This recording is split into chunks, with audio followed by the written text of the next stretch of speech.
This is the D6 generation with your hosts, Craig Gallant. No, cut that. Keep that. Someday it's going to be worth something. Russ Wakelin. You put me in an ATST with frickin' Wookiees attacking me and whatnot? Now you're talking. And Vijay Myneni in the third chair. Hello. With contributions from Total Fangirl Vampires do not sparkle. and our loyal listeners. Are you crazy? That's like 400 hours of gamer nonsense. Welcome to another edition of Rapid Fire, the roundtable discussion of all things gaming. Coming to the speed of an eager gamer's paintbrush, tearing into a new army with a big event right around the corner. Today's edition is brought to you by all of our friends at Patreon, the men, the women, the boys, the girls, the pets, dogs, cats, all sorts of various beings that help us keep the lights on and this podcast rolling. Today, I feel like I have been set an impossible task, but here goes. I would like to thank Sam Johnson, that's the easy one. Malcolm Jr., now I think you're kidding with me. Simon Carvang Hansen, that's not really what it looks like. Uko Kaarto, I know that, throw it right off. And then Ning Kai Tek, that can't be pronounced correctly, but that's the best I can do. Thank you, and thank everyone. I'm Geekly McDernigan, your host. Today our panelists are Russ, Princess Nua Wakelin, and game designer and app master, Vijay Myneni. Let's begin. Issue number one. Threw that one off too, didn't I? Issue number one. Every civilization has to start somewhere, and whether it's a tale they tell their children or hard and fast history complete with first sources, there are folks who sit at the center of that beginning. One of the most popular genres of games of all types is, of course, the civilization building game that puts you, the gamer, in the middle of history in the making. Question. What was the name of the game designer attributed with first creating the usage of a tech tree in a civilization building game? Soraya Russ. I know this is a ramp. I'm going to go with Sid Meier just to say it. Exbutha Vijay. That was my answer too. I'll go with Sid Meier's younger brother. Oh, And you would both be wrong because Sid Meier's never actually even recognized or played Civilization, blah, blah, blah. It would be Francis Tresham, the game designer of the original Civilization board game in 1980. Issue number two, as technology leaches into every aspect of our personal and professional lives, and our time becomes more and more precious as costs of travel rise, businesses have turned to the development of technology to bring to people together virtually rather than practically for meetings that bring people from around the world to the board game or the boardroom table. Question. In what year was the virtual trade show first publicly presented as Convention View by Alan Saperstein and Randy Selman of Visual Data Corporation, creating the first ever virtual event? Practical Russ. I'm going to go with 83. In effect, Vijay. 79. That would be both wrong. April of 1993. You guys you're way too techy. You guys are just totally giving tech too much credit. Issue number three. Mr. Roboto is an iconic song written by Dennis DeYoung of the band Styx and recorded on the Styx album and rock opera Kilroy Was Here, first released in 1983. The song tells part of a story of a future musician incarcerated in a prison for rock and roll misfits. Question. What is the name or acronym of the organization that has imprisoned Kilroy? Oberheim Russ.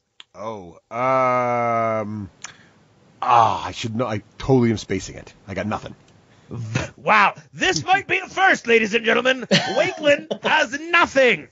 Vocoder Vijay. Big Brother. See, he made a guess, Russ. That's how the game I'll is give him played. credit for that. This is only 230 episodes, Russell. I would expect something, not complete abdication. Unfortunately, even Vijay is wrong. It would be the majority of musical morality, or MMM. Issue number four. When one has limited time and a vast number of models that need painting, it is easy for stress and strain to grow, making the task seem impossible. One may even start to doubt life choices that have led to the impasse. Maybe you should have chosen a smaller army or even a different game. And then, in the end, what if it doesn't all come together? Question. What 1999 movie, having lost up to $190 million in converted cash, is considered to be one of the biggest bombs in cinematic history? Ronath Russ. Ooh, 1991. 1999. Oh, 99. I'm not even going to let you continue down that path. Biggest bomb, and Oh, man, I can't have 2 in a row. But I got 2 in a row, Wakeland, you're done. Viglif Vijay. I think it's too early, but Waterworld. Waterworld is an excellent guess. Sadly, Excellent guess. no, it is the 13th Warrior, actually, which That's a I bomb? actually really liked. Apparently, I disagree. financially, it's a bomb. Well, you can disagree all you want, but the numbers don't lie, Mr. Tech Guy. All right. That's it for now. Thanks for listening, and good night.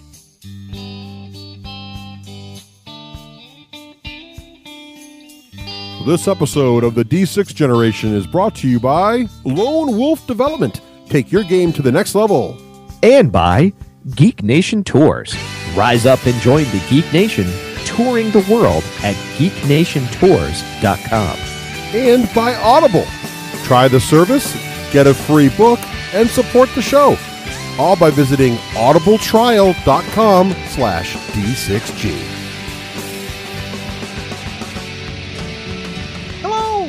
Hello. Hello. Hey, and welcome to episode 230, Craig. 2:30. That's like right in the middle of the afternoon. Yeah, it's got to be getting close to I don't know how many years it takes to make 230 episodes. It's got to get near 10 at some point. It's right around 10. Right around 10, I would But guess. it is episode 230 of the D6 Generation. I'm Russ Wakeland. I am Craig Gallant. And I'm Vijay Myneni. Hey, Vijay, how are you doing? Nice to have you on the show here. Doing great. Thanks for having me. Welcome. Very excited to have a new face on the show here. So Vijay is he's created a great app that I have become a absolute fan of, and that, of course, is Age of Rivals. And we're going to be talking a lot more about that later this episode and asking how we got inspired, how the game came about, and, of course, what's it like to build an app in this day and age. And then later, Craig and I are going to talk about painting large armies reasonably fast, right, Craig? Yes, indeed. Reasonably fast. Yes. Reasonably fast. I don't want to give any false expectation that you can just slap out an army in 0 time. Like it's still a lot of 10 work. days. Right. But you can do it reasonably fast. But you're still like committing, in 10 days. Yeah, but you're still committing a lot of each day. Some reasonable amount. Yeah. So Well, it depends on, depends. It all depends. Talk more later about Depends on technique. It's all about technique. Sure, it is. It is all about techniques. Yes. So, Vijay, do you paint models at all, or are you more of a board gamer and video game kind of guy? I used to in high school. I used to paint. I painted a Skaven army and a Chaos army, for Warhammer. But it's been a long time. Nice. So, but you've dabbled, so you get it. You get it. Especially with a Skaven army. Yeah, 2 Warhammer Fantasy armies is more than dabbling. That's pretty hardcore, actually. Yeah. That's great. Well, we'll talk more about that later, too. But first, before we get to all that, Craig, yes. Recently, we caught up with some folks here at Dunkin' Donuts. We sat down. Who did we catch up with, Russ? It would be our patrons, Craig.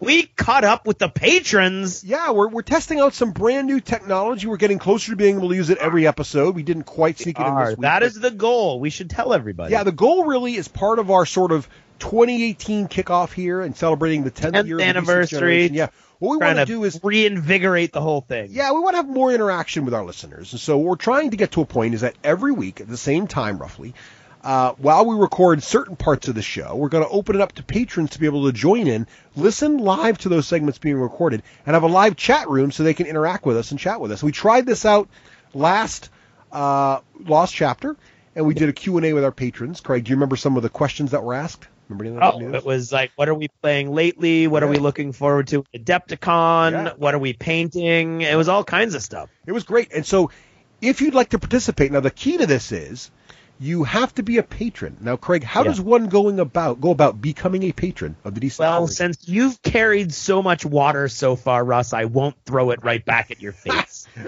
Best way to become a patron would be to either go to www.patreon.com or go to the d6generation.com and search for the D6 Generation on Patreon. I just confused the heck out of anybody who's even remotely trying to pay attention.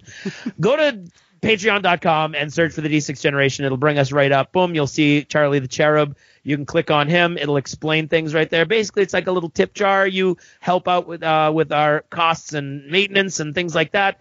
$2 an episode is the pledge that will get you every Lost Chapter unlocked all at once, and there should be some sort of chorus of angels sound effect when you press that button. If not, talk to Patreon because something's broken.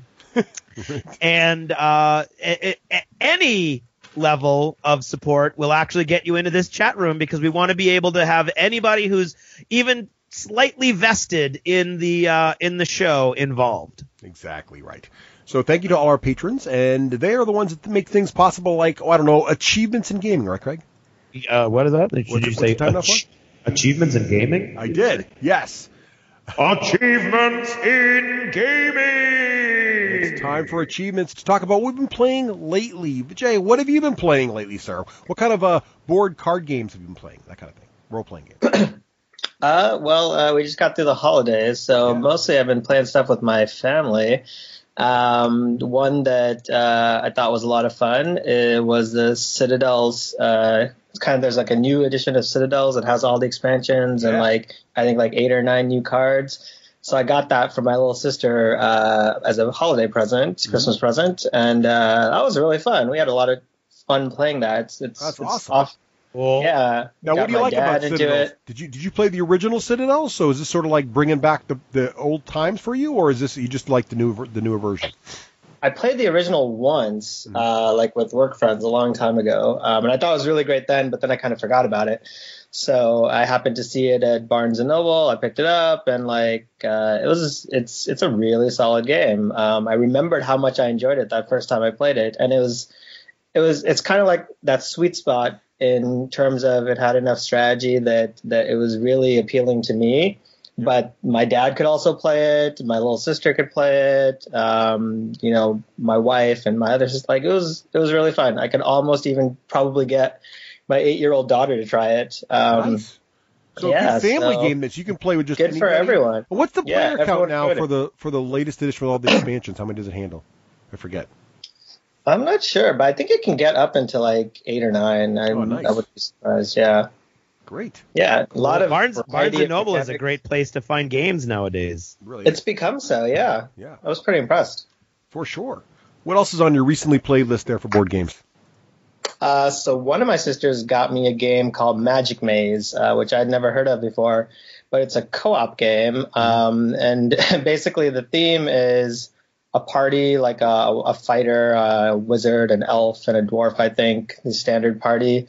They lost all their loot in their last dungeon raid, so they're going to the mall to try to steal more loot. They have no money either.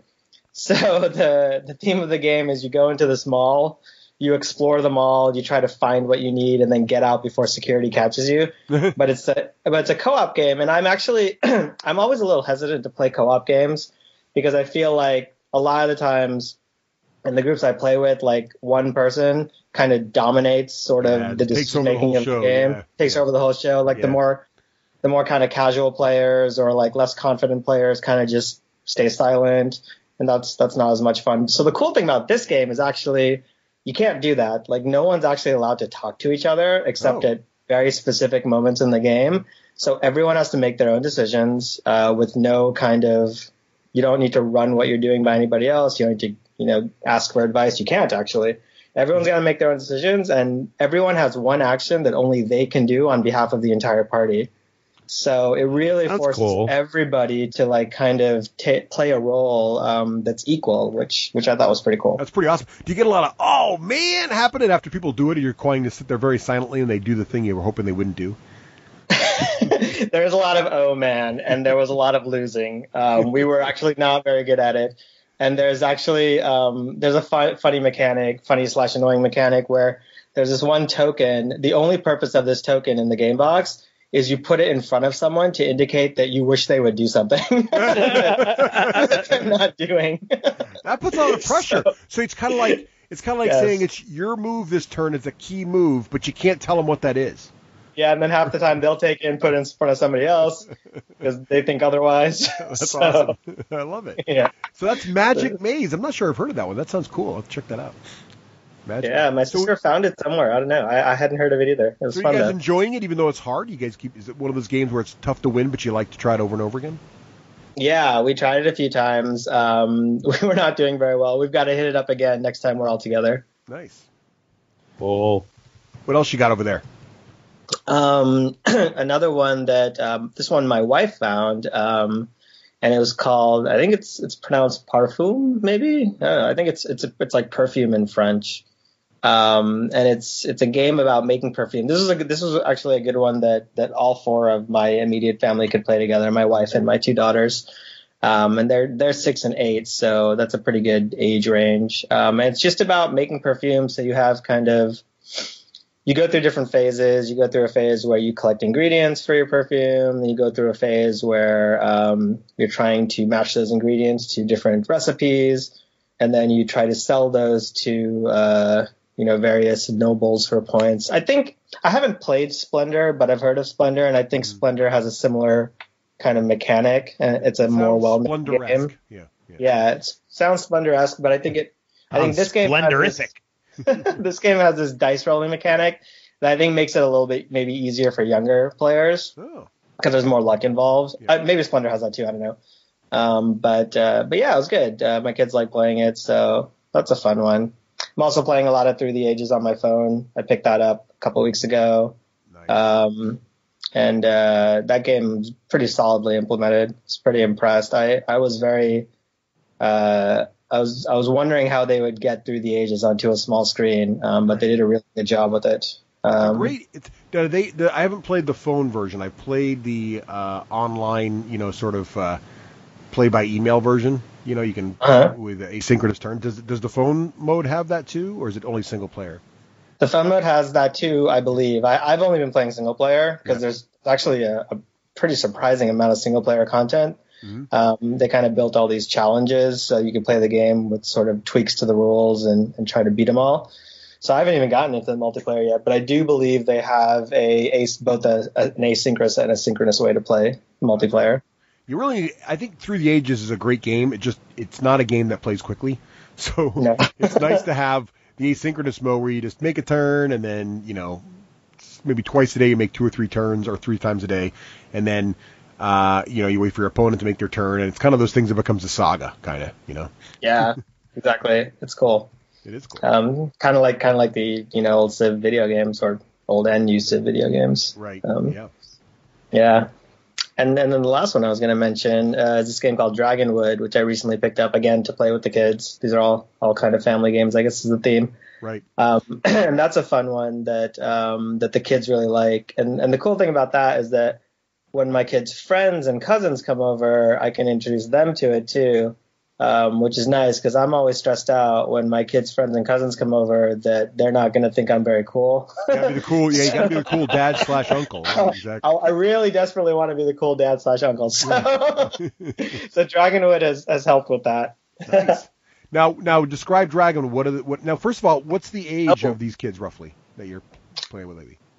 Yeah, around the 6 to 8 year old range. Yeah, that's a great age for games. That's a really good age for games. It is. Yeah, they're very open to kind of trying stuff, and they're excited about everything. They don't get, they're competitive, but not like crazy competitive. Right. But they can read everything, so you can do kind of more advanced games than when they're younger. When they're younger, you're kind of stuck with the non-readable games. Yeah. So how did it go over? What did they like about Dragonwood?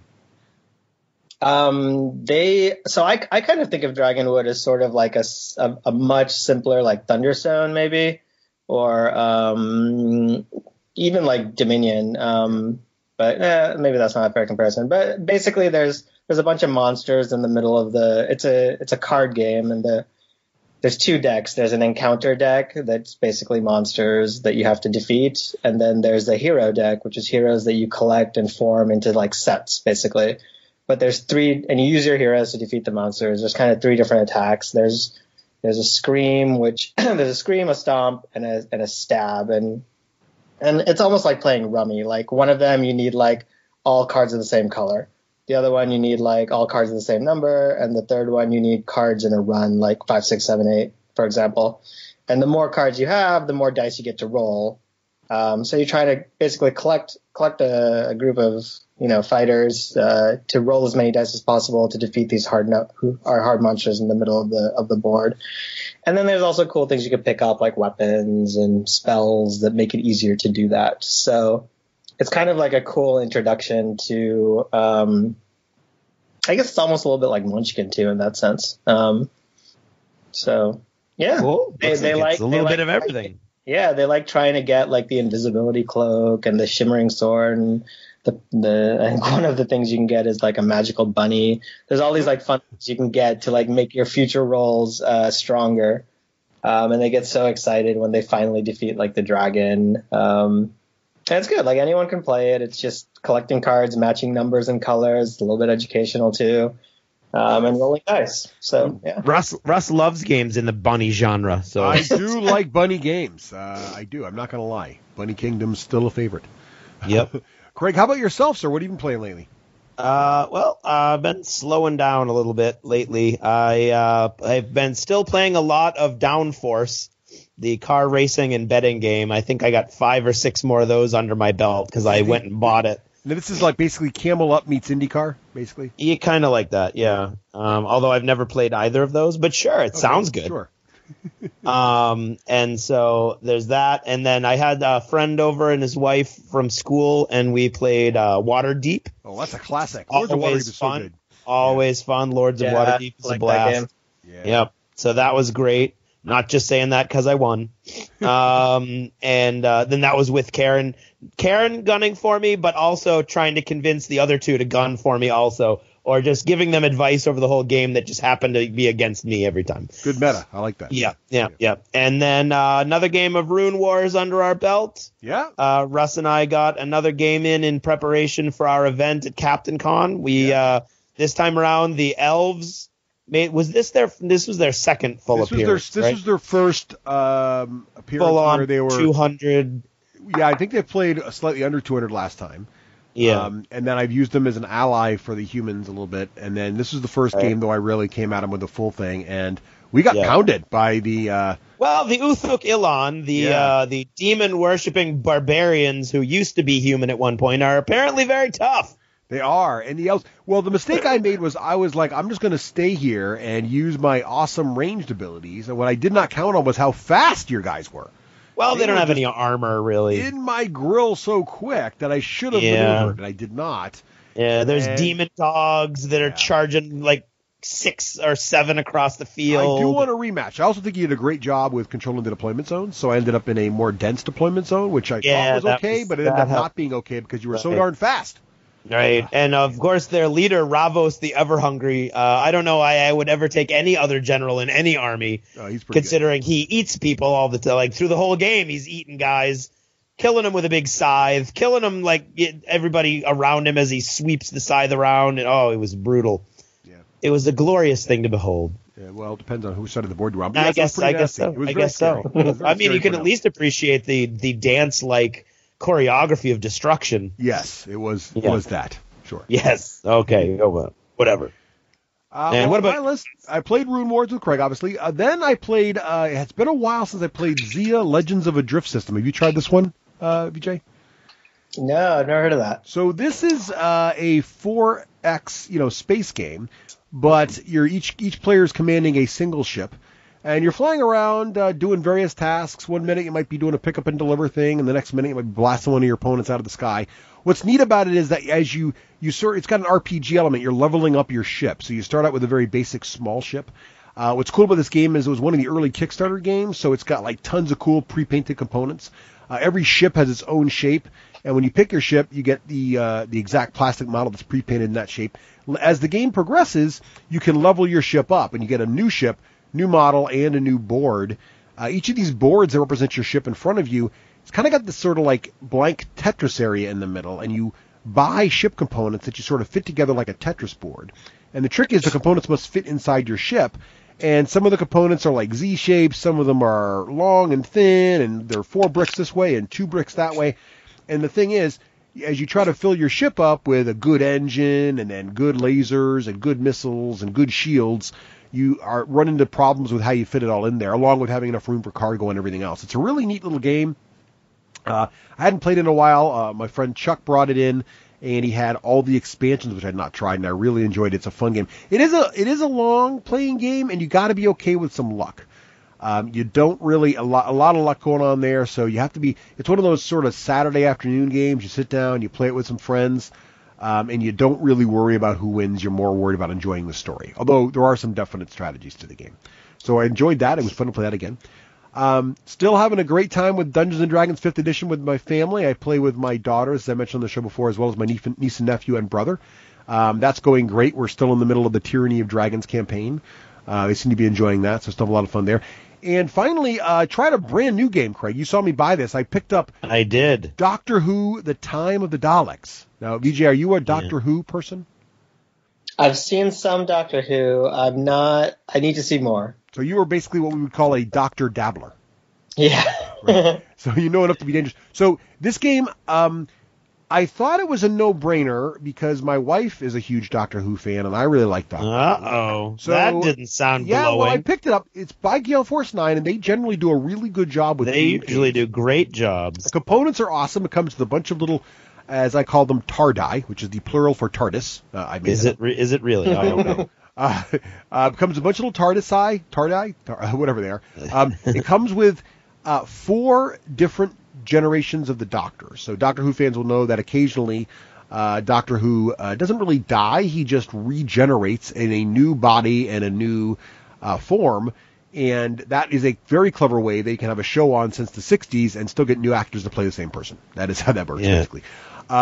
So what's interesting about the game is it comes with 4 different Doctors, 4 different generations of the Doctor, and the situation is such that occasionally, they do this in the show too, occasionally, since he is a Time Lord traveling through time, it is theoretically possible that you could cross your own time stream, meet yourself, and perhaps meet a previous version of yourself, and perhaps meet a previous generation of the Doctor. And so there's been a couple of sort of specials that have done that in the past, and this game is essentially that. So the big bad guys in Doctor Who, the Daleks, are the main bad guys in the game. The game is semi-co-op, meaning that the Daleks are constantly advancing on this little sort of point scale in the middle of the board, and if the Daleks get to Gallifrey first, get to the center, they win and all players lose. However, your goal as a player is to get your little TARDIS to the center of the board before everybody else. So basically, you have to kind of work together to keep the Daleks from getting too far ahead, but you also want to be the winner yourself. And this is where the problem comes in. Because I think you want to introduce the game as primarily a co-op game with just a little bit of a, hey, I happen to be the one that won. If you do that, I think you're better off. I introduced it as a competitive game with a little bit of a, but we all got to make sure we don't all die. And the problem there is it's so easy for the Daleks to win, at least after our first playthrough. You really got to be focused on working against the Daleks more than winning yourself. So I may have introduced the game wrong. The second part of the game, though, is essentially the mechanics are that you, Doctor Who, are traveling through time and space, and you go to these different planets and you try to solve problems. And the way these problems are solved is each planet has a bunch of icons on them, different symbols, and there are these fancy dice that are different colors, different symbols on the dice, D6s, and essentially, based on the equipment the Doctor currently has, the current incarnation of the Doctor you're playing, and all of his companions, it builds a dice pool for you, and you roll the dice pool, and what you're hoping that happens is that the dice symbols that show up match the symbols on the challenge you're trying to solve. And if they do, great. There's a little text on the location you're on that tells you the great benefit you get. If you fail, however, there's also text that tells you what goes wrong. And the problem really here is it's a pretty cool mechanic and reasonably interesting, and the different colored dice change probabilities, so you're trying to sort of build a set of companions and equipment to get optimal dice pools for different things to solve. However, nothing really fixes the fact that if you have a bad die roll, there are some, mechanics to give you rerolls and things like that. But in the end, if the dice aren't bouncing for you, the dice aren't bouncing for you. And the problem is, if you mess up, it messes up for the entire table. Because some of these things are like the Daleks advance twice, and it really messes everybody up. So if I make a mistake, Craig, you're not just kind of laughing at me for not getting ahead. You're actually upset because now you've just positioned the Daleks so you can't win. Does it come with an icon I can put in front of you to say, you idiot, you did the wrong thing? No, but it needs that because I like that mechanic in Magic Maze. I think that's pretty brilliant. Yeah. So I need to play it again, and Nicole liked the components enough. She's like, I kind of want to play it. So we played with my daughters and my wife, and my daughters are not Doctor Who fans at all. And my oldest daughter detests pure luck games, and she walked away from the game feeling it was pure luck. I don't think it's pure luck, but it's very luck-driven. So she didn't like it at all, and I don't think if you're a Doctor Who fan, there's enough there to transcend that thing. The weaknesses, yeah. So I think she and I want to try it with maybe some more gamery gamers and more Doctor Who fans and see if the fun of like, you know, some of the equipment's fun. Like there's the bow tie in there, the jelly babies. And so there's like little things that are really fun references. But if you're not a Doctor Who fan, that won't make any difference to you. So, right. I don't know. I don't know if Gale Force 9 has a winner here like they did with Firefly and some of the other stuff. So which is too bad because I like Star Trek Ascendancy and Spartacus and a lot of their other games, but this one may not be. Yeah, they're usually really good with their licenses. Yeah. What about modeling? You know, painting models. I know Vijay, you mentioned that you used to paint models, but you haven't built or painted any models lately, right? No, and honestly, I was really bad at it. It was one of those things that I wished I was good at, and I tried, but it's the fine art of it all is not my thing. Hey, well, we respect you giving it a good effort. That's right. You gave it a go. That's what I say. What about you, Craig? What have you been painting lately? Well, there was that little army of Uthuk Ilan, so that's 2 full starter boxes and the hero box. Yeah. Since last episode, we purchased those, put them all together, and painted and based the entire army.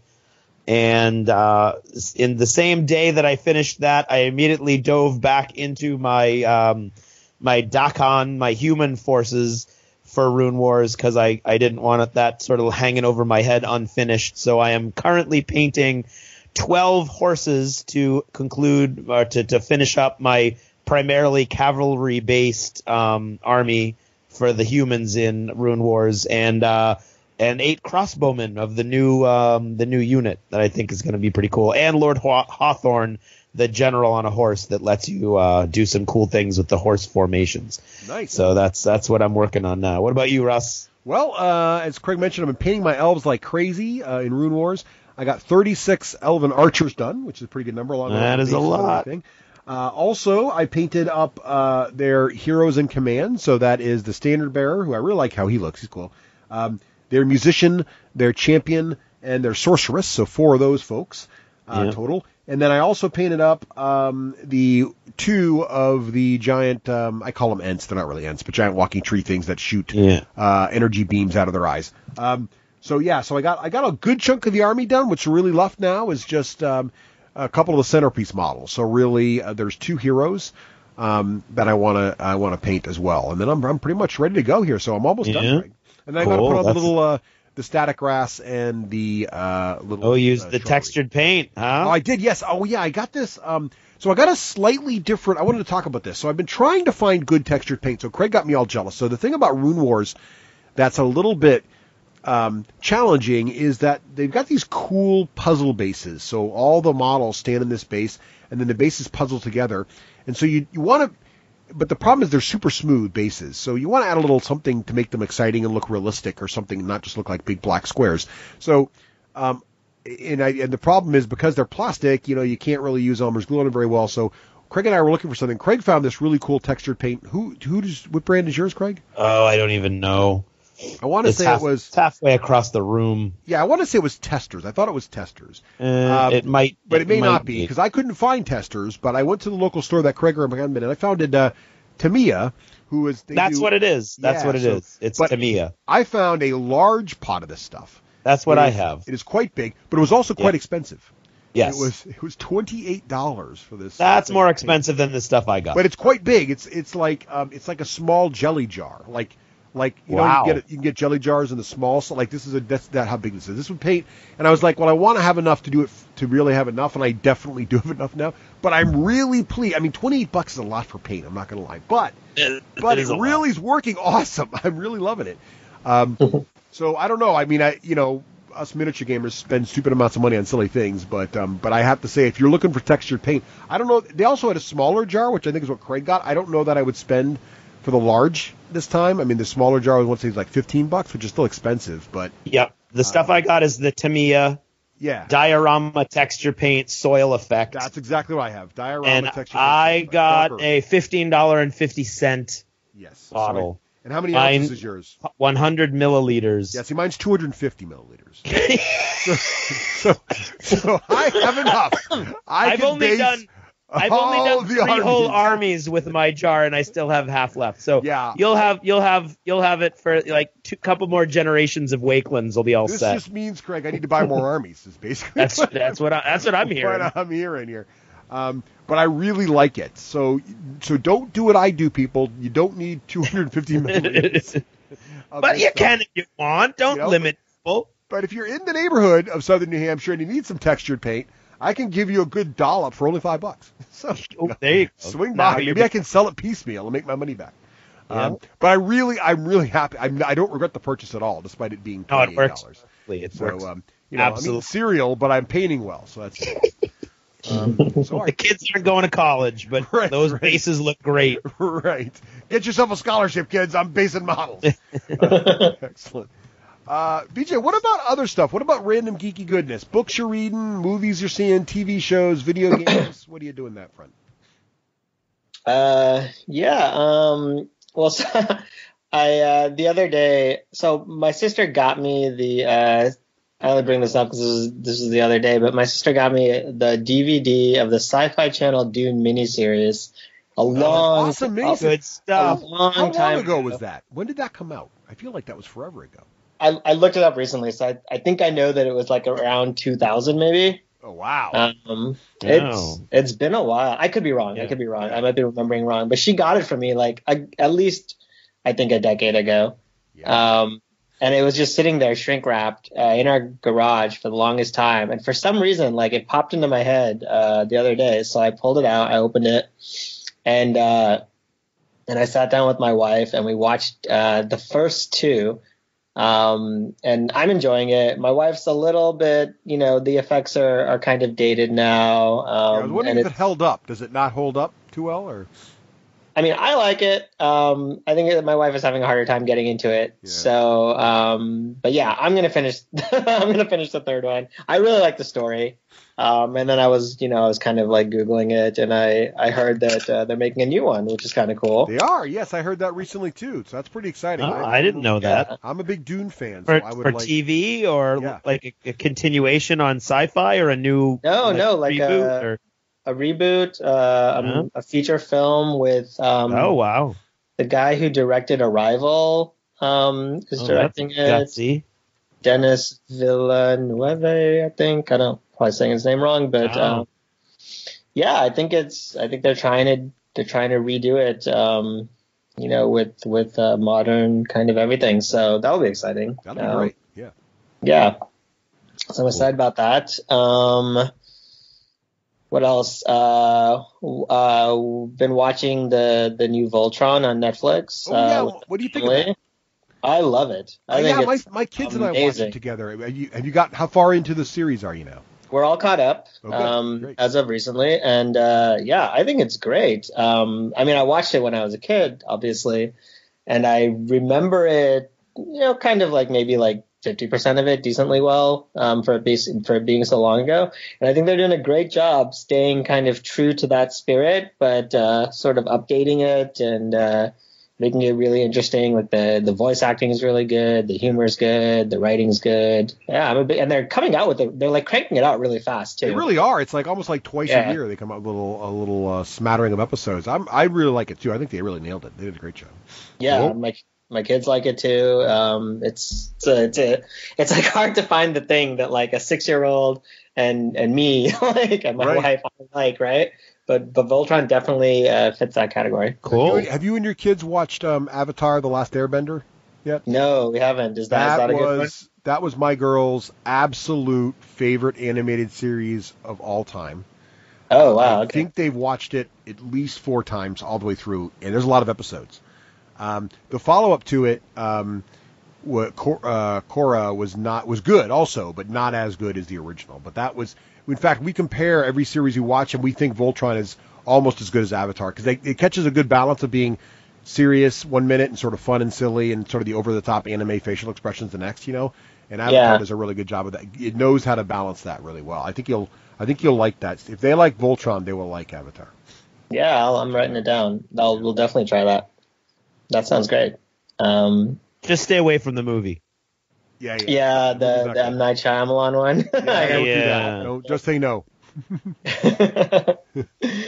Cool. And then we watched Dunkirk last night, which is cool because awesome season and whatnot. Did you like it? I did. I thought it was cool. I watched the prequel. I watched the prequel to that, which was called The Darkest Hour. Seriously, if you watch The Darkest Hour, you're going to want to go watch Dunkirk right after it, because it literally ends with that happening. It's pretty cool. Yeah. Great. Well, I'm glad you like that too. Craig, what about you, sir? What have you been? What have I been doing lately? I've finally stumbled upon the best way to listen to the last two books of Game of Thrones, the Song of Ice and Fire series, and that would be at 1.5 speed. Because your ROI, your return on investment, is much better because you're only investing 2/3 of the time. Less time, exactly. Exactly, and so all of a sudden it's okay that the plot's not really going anywhere, and a million new characters are being introduced and then wiped out in swaths, moment by moment. So I'm literally emotionally enjoying Feast for Crows more than I have since the first time I read it at 1.5 speed. And Roy Dotrice is still good at 1.5 speed. So although this is where his pronunciation starts to slide, and so it's a little bit disconcerting when a character whose name has been one thing for the last 3 books is something totally different, but you can figure out who they are, especially if you know the story.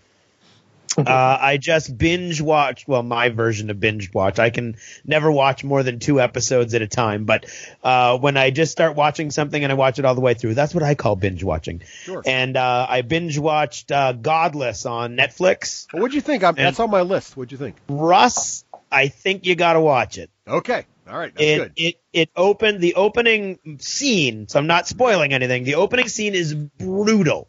Yeah. You know instantly that you're in a horrific world where anyone can die at any moment. It's a Western. Right. And just brutal, no age, no gender, nothing is safe. And then it's rip-roaring fun until the last 2 episodes, and then you're like, oh God, I forgot the first episode. and then because you're you just start, it's a grand old adventure, and it's a roller coaster ride. I found the end extremely satisfying with a couple wrenching moments. I really enjoy it. The acting is top notch. The writing is great. The concept is phenomenal.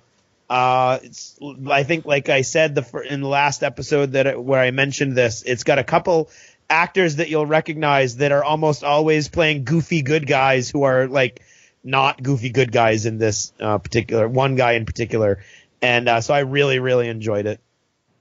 On our friend Joe's recommendation, I started watching The Last Kingdom on Netflix, and that's sort of like with quotes around the real history, or a real history of England with the invasion of the Danes, and it's supposed to be considered to be almost exactly like Game of Thrones without the magic, is what Joe told me, and it's pretty brutal, and you'll again recognize some characters in that first episode. So really enjoying that. I'm only 2 episodes in, but I'm really enjoying it. I think there's 3 seasons of that too, so that'll be exciting. Yes, Russ, I did see The Greatest Showman 5 times. That number is correct. What? Wow. 5. What? Now I don't want to take anything away, because clearly you feel this is a fantastic film. Yeah. 5 times though? Really? That's a lot of times. Ross, every time I've seen this movie, at the end of the movie, the audience is applauding. Wow. Okay. And that's like a month into its release. Is it because of the soundtrack? Is that the soundtrack? The soundtrack is phenomenal. The lyrics are just amazingly well written. The poetry of the lyrics, the rhythm of the lyrics, the meaning of the whole show is great. I find it uplifting, exciting, energizing, touching on multiple levels. I just really enjoy it on every level. All right. Yeah. So now you got me curious. Now I got it's it is Wolverine. So good point. Wolverine as P.T. Barnum. How can you go wrong? Indeed. Yeah. And then I saw 12 Strong recently, the movie about the horse soldiers, American Green Berets that went into Afghanistan right after 9/11. And I think the real story is probably amazing and fascinating. I found the movie to be a little poorly paced and the writing not to be top notch. Good acting, although Thor can't throw his Australian accent really. So he's trying to be, I don't know if it's Texan or generic Midwestern American or something, but generic American. Every now and then I feel like he's about to talk about the shrimp on the bobby, and I get thrown off. But it was neat, and it had some cool effects that you could imagine, the kind of weaponry that was being used. So that was neat. I didn't mind it. I didn't feel like I wasted the money. Or wish that I had gone for a sixth viewing of The Greatest Showman. But it was, I felt like it could have been better with tighter writing and more careful pacing. And I'm playing lots of Nintendo Wii U games with my son. So lately he's taken out the Nintendo Land games, which is all kinds of little mini games, and the whole thing sets you up with makes a tournament, so you get to choose, and all three of us can play together if we want to do that. Mario Kart, I really enjoy Mario Kart, and his new game, Splatoon, which I've enjoyed a lot as well. And then on the tech front, just very briefly, I feel like everyone on the planet had an Alexa by the end or by the beginning of the Christmas season. So everybody's house we went to visit, there was an Alexa and everybody was showing it off. My dad got super excited. So not only did he go out and get Alexa, he went out and got all of the light bulbs changed out for the dining room and the living room in his house. So you can do things like, Alexa, 4th of July fireworks. And the lights are all popping to sound effects and they're all flashing multicolored. And so Karen went on her own initiative and got Alexa for our house. And we had it for 2 days before we realized we didn't enjoy it because we live kind of in the Google space for all of our stuff, where all our music is and everything else. And Alexa her responses, she didn't know a lot, and the responses aren't very entertaining when she doesn't know it. And so it kind of felt like you're just wasting your time. So did you switch to Google? Shouting at that cylinder. So again, unbeknownst to me, Karen went out and got Google Home. There you go. Which looks almost enough like Alexa that I thought it was still Alexa, except that you got to say, "Hey Google," right? Google Home recognizes my voice. Yeah. Will talk to me specifically. When I ask her a question about my life that she doesn't know the answer to, it asks for clarification and then remembers. So I was like, "Hey, Google, what's the name of my dog?" "I don't believe you've told me the name of your dog." "What's the name of your dog?" Boo. "I will remember that Boo is the name of your dog." And so I'm like, "Hey, Google, what's the name of my dog?" "You've told me that the name of your dog is Boo." And so it's much funnier. It has more of a varied response set. It's very funny to ask it things like, "Is Google evil?" Because it says things like, "I look upon life as something where everyone's trying to work together." And so let me ask you this: so as a product guy now, I have to ask you this question. Yeah. What is the killer feature? Why did you buy one of these, or did you want to buy one of these? I did not buy it. Karen bought it because she thinks it's neat. Sounds like it's novelty appeal. Like it is novelty appeal. It's novelty appeal for Karen. I don't have a lot of novelty appeal. I don't care much for novelty in my day-to-day life. I'm not looking for the weirdest, coolest thing. I prefer something that's useful, or my old standbys. But what we've discovered in just the first day of having Google Home is, because Google is so ubiquitous, and you can do the Google Calendar and you can do, Google Docs, and everything can link to the Google Home, that now when Karen's cooking, she can say, "Hey, Google, set a 15-minute timer, call it spaghetti." And then, "Hey, Google, make a 10-minute timer, call it garlic bread," And then it will tell you "Oh, your garlic bread's ready, or your spaghetti is ready." She has for her, it's handy because it's basically a hands-free smartphone. Exactly. Well, yeah, and then it goes further. It goes, "Oh, hey Google, what's on today's schedule?" And it'll tell you if you've got your Google Calendar linked to it. So she's using it. You're just not using it. No. I am using it now too, because Alexa didn't have any of that we could easily access because we are on all this Google stuff. So so at dinner tonight, it was Reese and Reese was like, "Can we play music?" And I was like, "I don't know. Hey Google, can you play the Greatest Showman soundtrack?" I will play the Greatest Showman soundtrack, but, and it tells you all the information about the movie. Did she charge you first? That'll be $5. No, because I own it. I own it, and it knows all of my Google Music. Oh, great! So pretty much anything I own or that I've uploaded to my Google Music, it can play, and that's where all of my music is. So, right there, I knew there wasn't anything else planned for that night because I asked, and then we could play the music.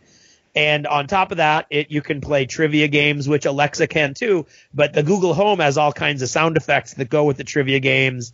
And the voice doesn't just be like, "Oh, right, now we will play trivia." It's like, "Well, you asked the right question. Now we're going to play trivia." And it's like got applause and cheers in the background, and it's got sound effects and. So it's a gaming device too. So you've got it is a gaming device too. It's pretty clever. Yeah. They've got voice-based adventure games too. Yes, they do. Yep. Yeah. Yep. Kind of cool. Well, that's cool. Yeah, and you can actually. I have a student that programmed Alexa to actually be a dungeon master. Oh wow, that'd be interesting. There's all kinds of weird little things you can do. I was not interested at all until you got to the free games, and now I'm in. Yeah, no, it's pretty neat. The music is cool, having access to the music and like you said, hands free, all that other stuff. And it's much more intuitive on how to do things and how to add things. The fact that it recognizes your voice is really neat, so. Yeah, very handy.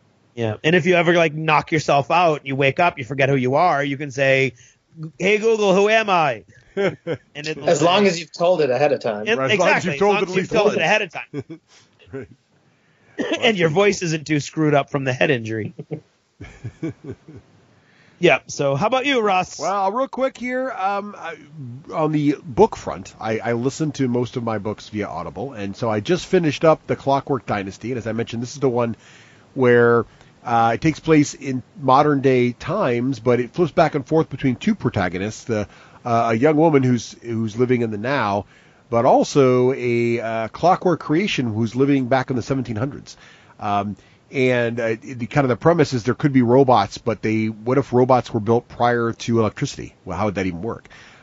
Pretty neat book. I really like it. It is great, sort of classic sci-fi in that it does challenge. There's a lot of interesting introspection around it and around AI and how that might work. So I really enjoyed it. Had a very satisfying ending, and it's a single book. So if you like just a one book adventure, it's a good one.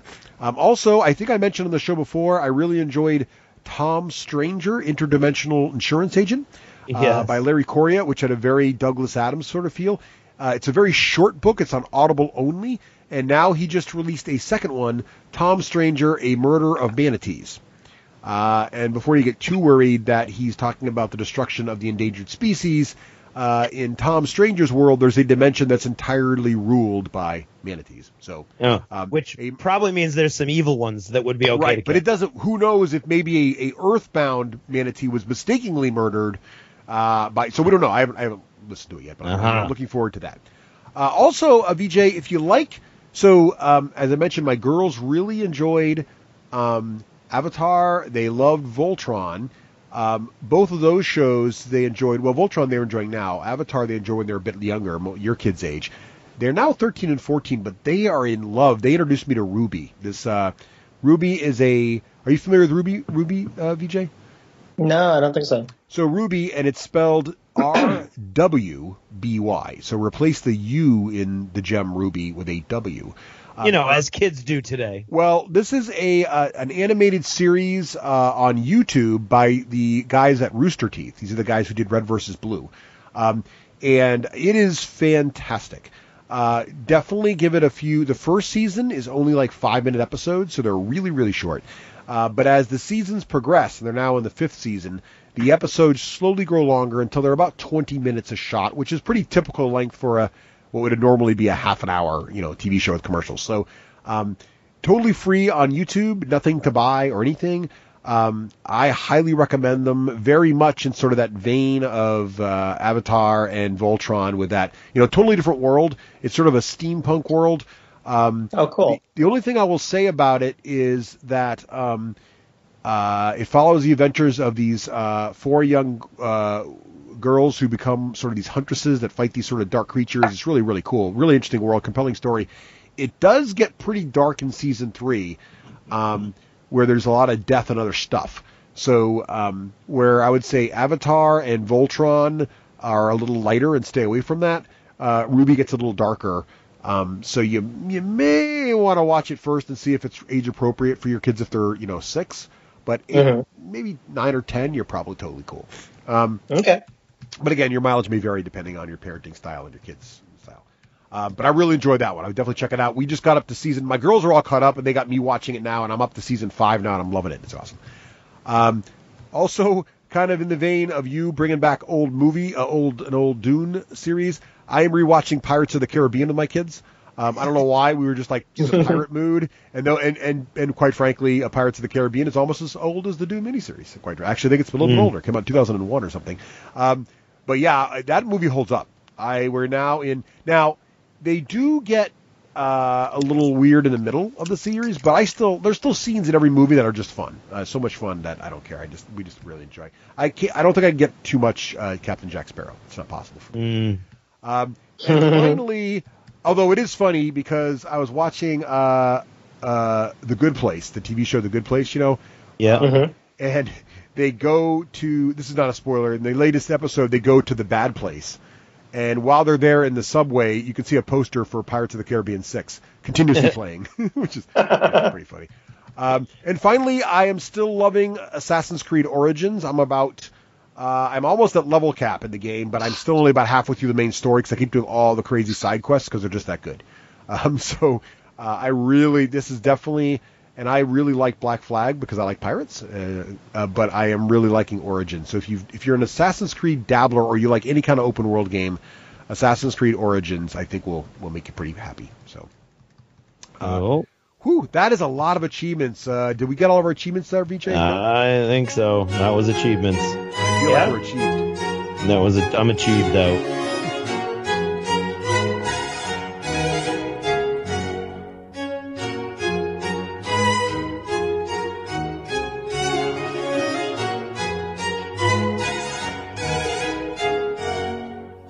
And now, in an attempt to bring a small amount of dignity and decorum to this otherwise base form of entertainment, and I use the term loosely, I am proud to present... Oh, get on with it. It's time for App of the Ep. Seriously, Wakeland, I used to have my own segment, and now I'm relegating to announcing this pap. Hey, you're lucky we still use you.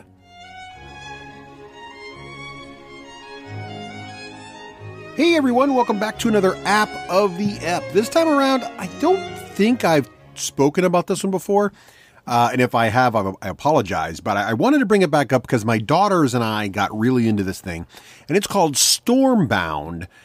Storm like a thunderstorm, Stormbound, all one word, and we found this on iOS. I don't know if it's available on Android. I apologize to our Android users, but I am an iPhone guy, and this is a pretty neat game. It I guess basically, so it's a 2-player game, sort of I don't know, it's an army fighting game, but it's as much of a channel control game, sort of like a top-down Plants vs. Zombies sort of situation. But each side is deploying what is essentially from a deck of cards, different units, and these units are placed on the battlefield little grid, and on each side of the battlefield there are a bunch of doors that lead to your base, and on the opposite side of the battlefield are a bunch of doors per row column that lead to your opponent's base. Each of your bases has 10 hit points, and your job is to try to basically get your little units across the board to enter the doors, and each guy that enters the door basically does 1 point of damage. So if you have a mob of 5 guys, and they get in there, they do 5 points of damage.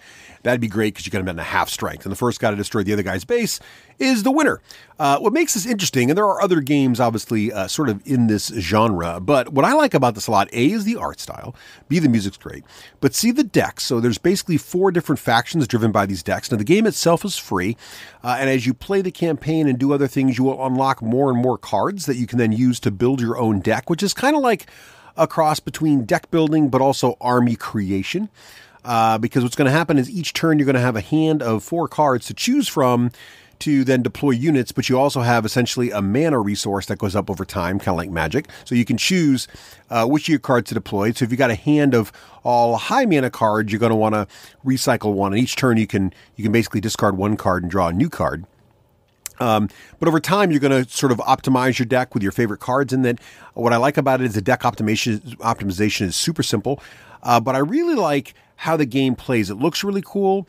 And there's also a lot of really cool unit interactions. So you have some units when you deploy them to damage other enemy units. But what's really brilliant about the game is in addition to trying to get across the board and get you guys down each channel on the other guy's board, but what's really cool about it, the innovative mechanic in this is the deployment zones. In the beginning of the game, you can deploy in the backmost row, the row nearest to your base.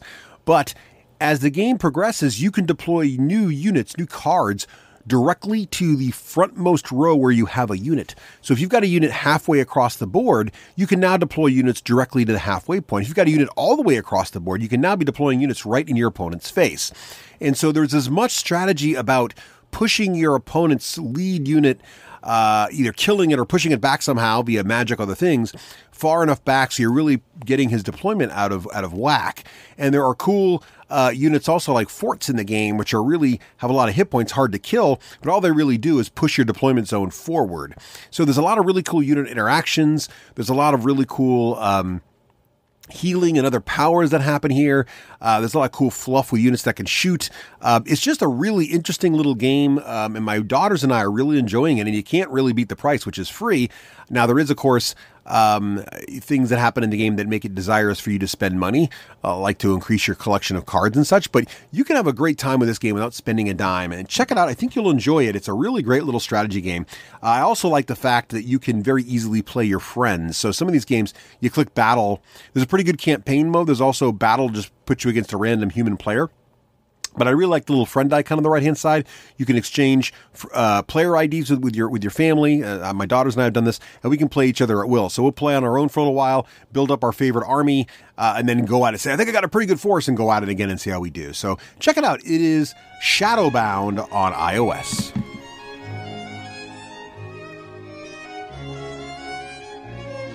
Thank you for listening to another scintillating edition of App of the Ep. A segment in which, hey, less of that, more just getting on with the show. Seriously, Wakeland, you are like school in summer. No class.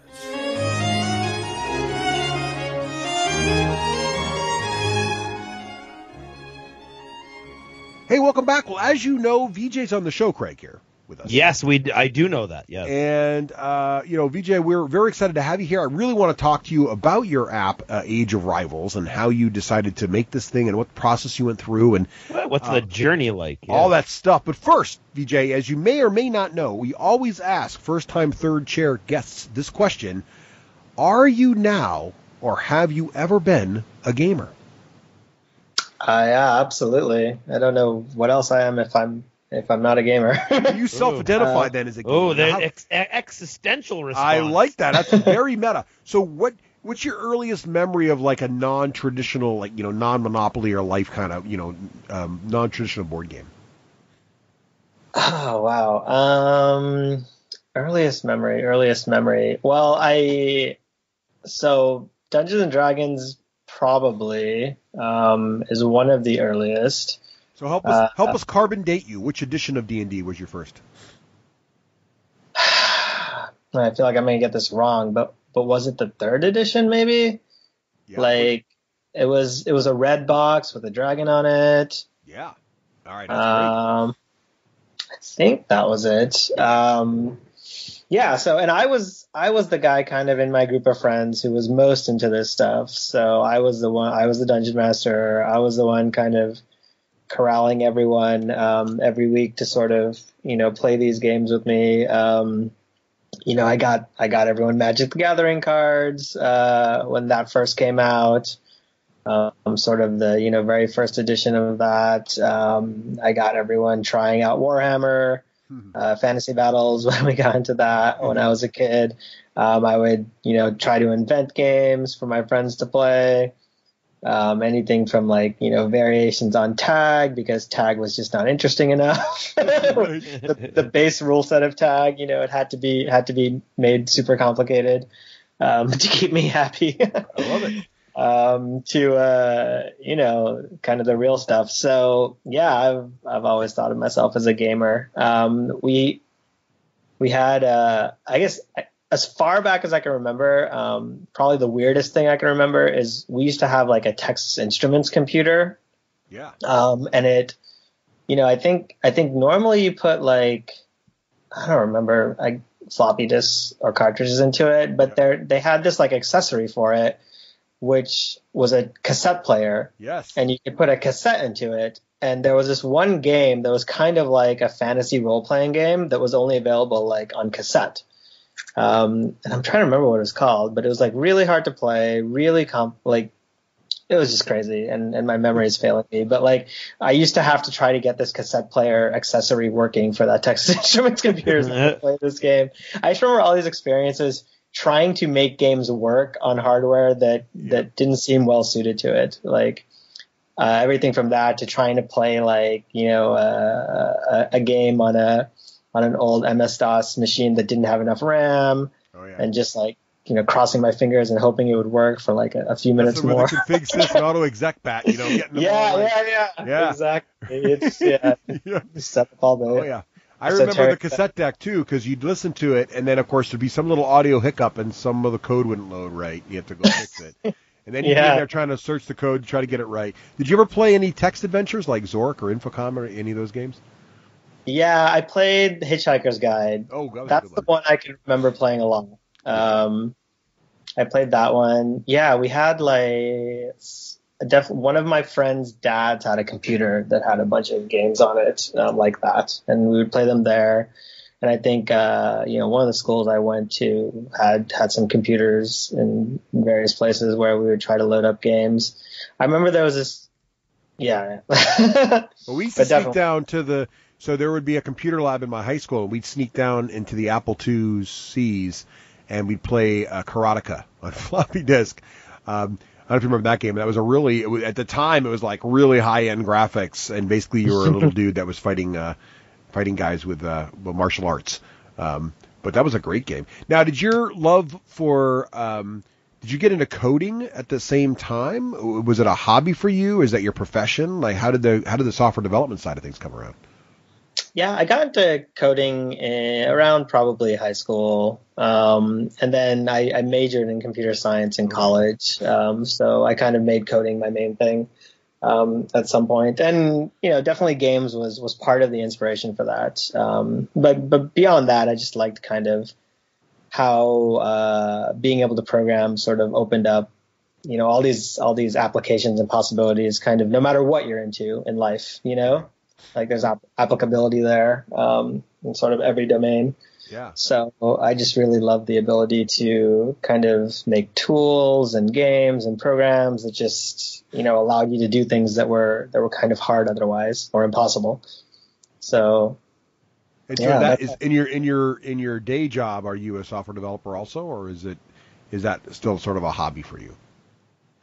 For most of my career, I have been, with the exception of, so the first 4 years out of college, I actually did something completely different, which was I worked for Industrial Light and Magic, effects company. Yeah. So, and I was a creature technical director there in creature development. So I kind of did things like, physics simulations and fur and cloth simulations. So like when you say simulations, like you're not building like puppets or anything, you're actually doing CGI kind of stuff? CGI, yeah, all CGI, yeah. So I worked on movies like Ang Lee's Hulk, and I did some stuff for Star Wars Episode 3. Cool way.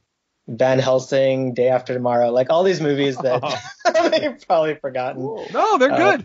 That's super cool. See, this is why you have people on the show, Craig. Yeah, this is awesome. That's awesome. So what's your favorite crazy moment from that time of your life? Like, what's the one thing you're like, oh my God, I got to do this and it was so cool? I don't know about cool, but crazy, weird was, so there's a movie called Day After Tomorrow with Jake Gyllenhaal. It's a Roland Emmerich movie. Do you guys remember that? Yeah.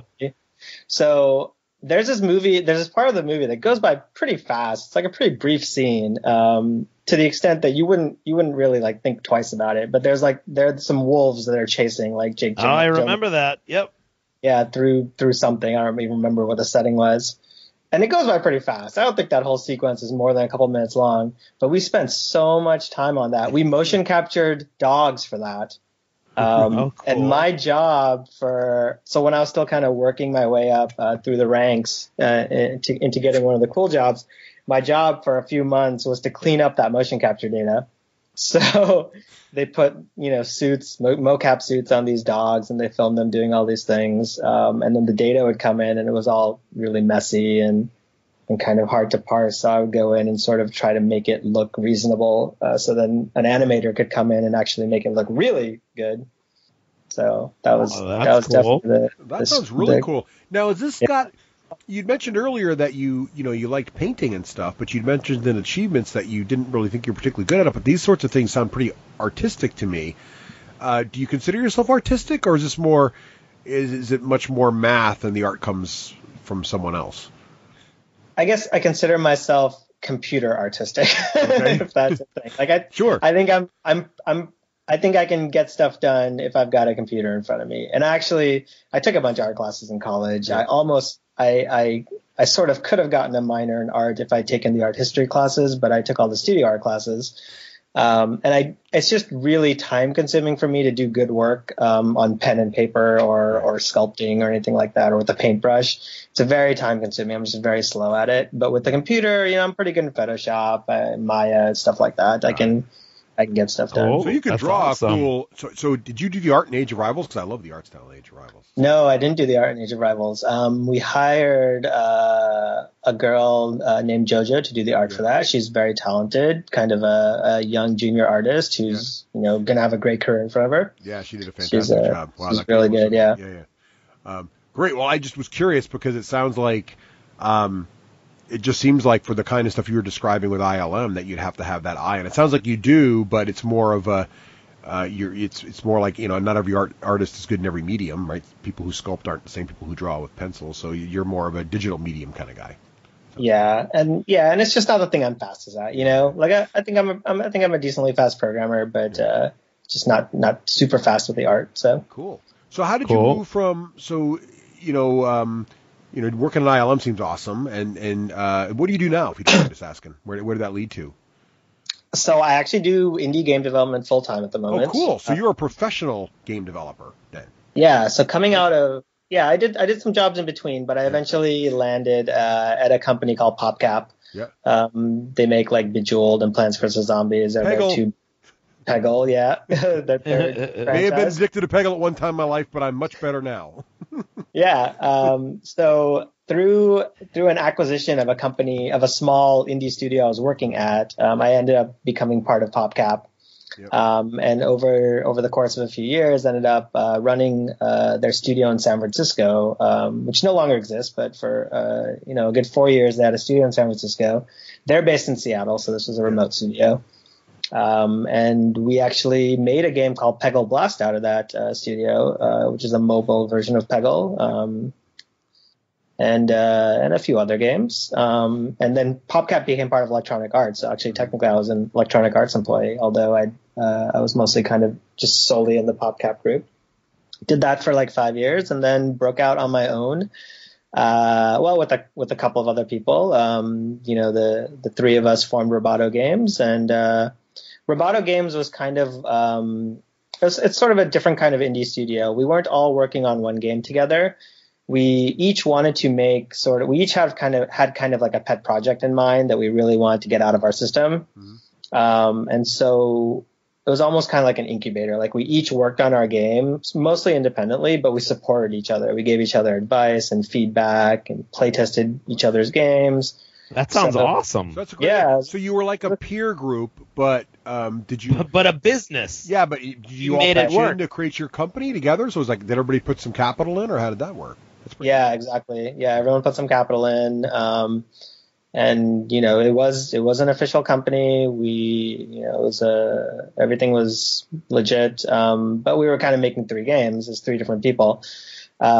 Which was challenging, but allowed us to kind of each work on our sort of project that we really wanted to work on, and mine was Age of Rivals. So that's how that happened. Very that cool. Sounds great. So that's awesome. Like you created your own opportunity.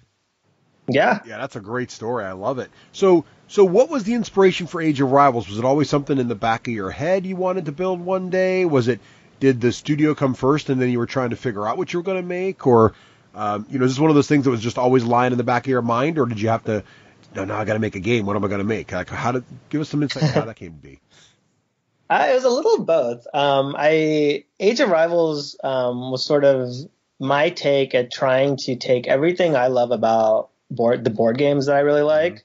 And you can tell definitely if you haven't played Age of Rivals, the idea that I knew when we asked you the gamer question, you were going to come back with a whole host of board games because the board game influence in that game is so obvious. It's great. I love it. Yeah, Age of Rivals is very solidly a board game that I happened to make digital first. Right. But it was totally inspired by all these board games I love. Everything from Seven Wonders and Dominion through the ages. It's really it's kind of a mishmash of some of my favorite mechanics kind of put together in what I hope is a unique and interesting way, and designed to really take advantage of being digital. So in terms of being able to play the game quickly and have it do all the kind of calculations for you and rule keeping and bookkeeping.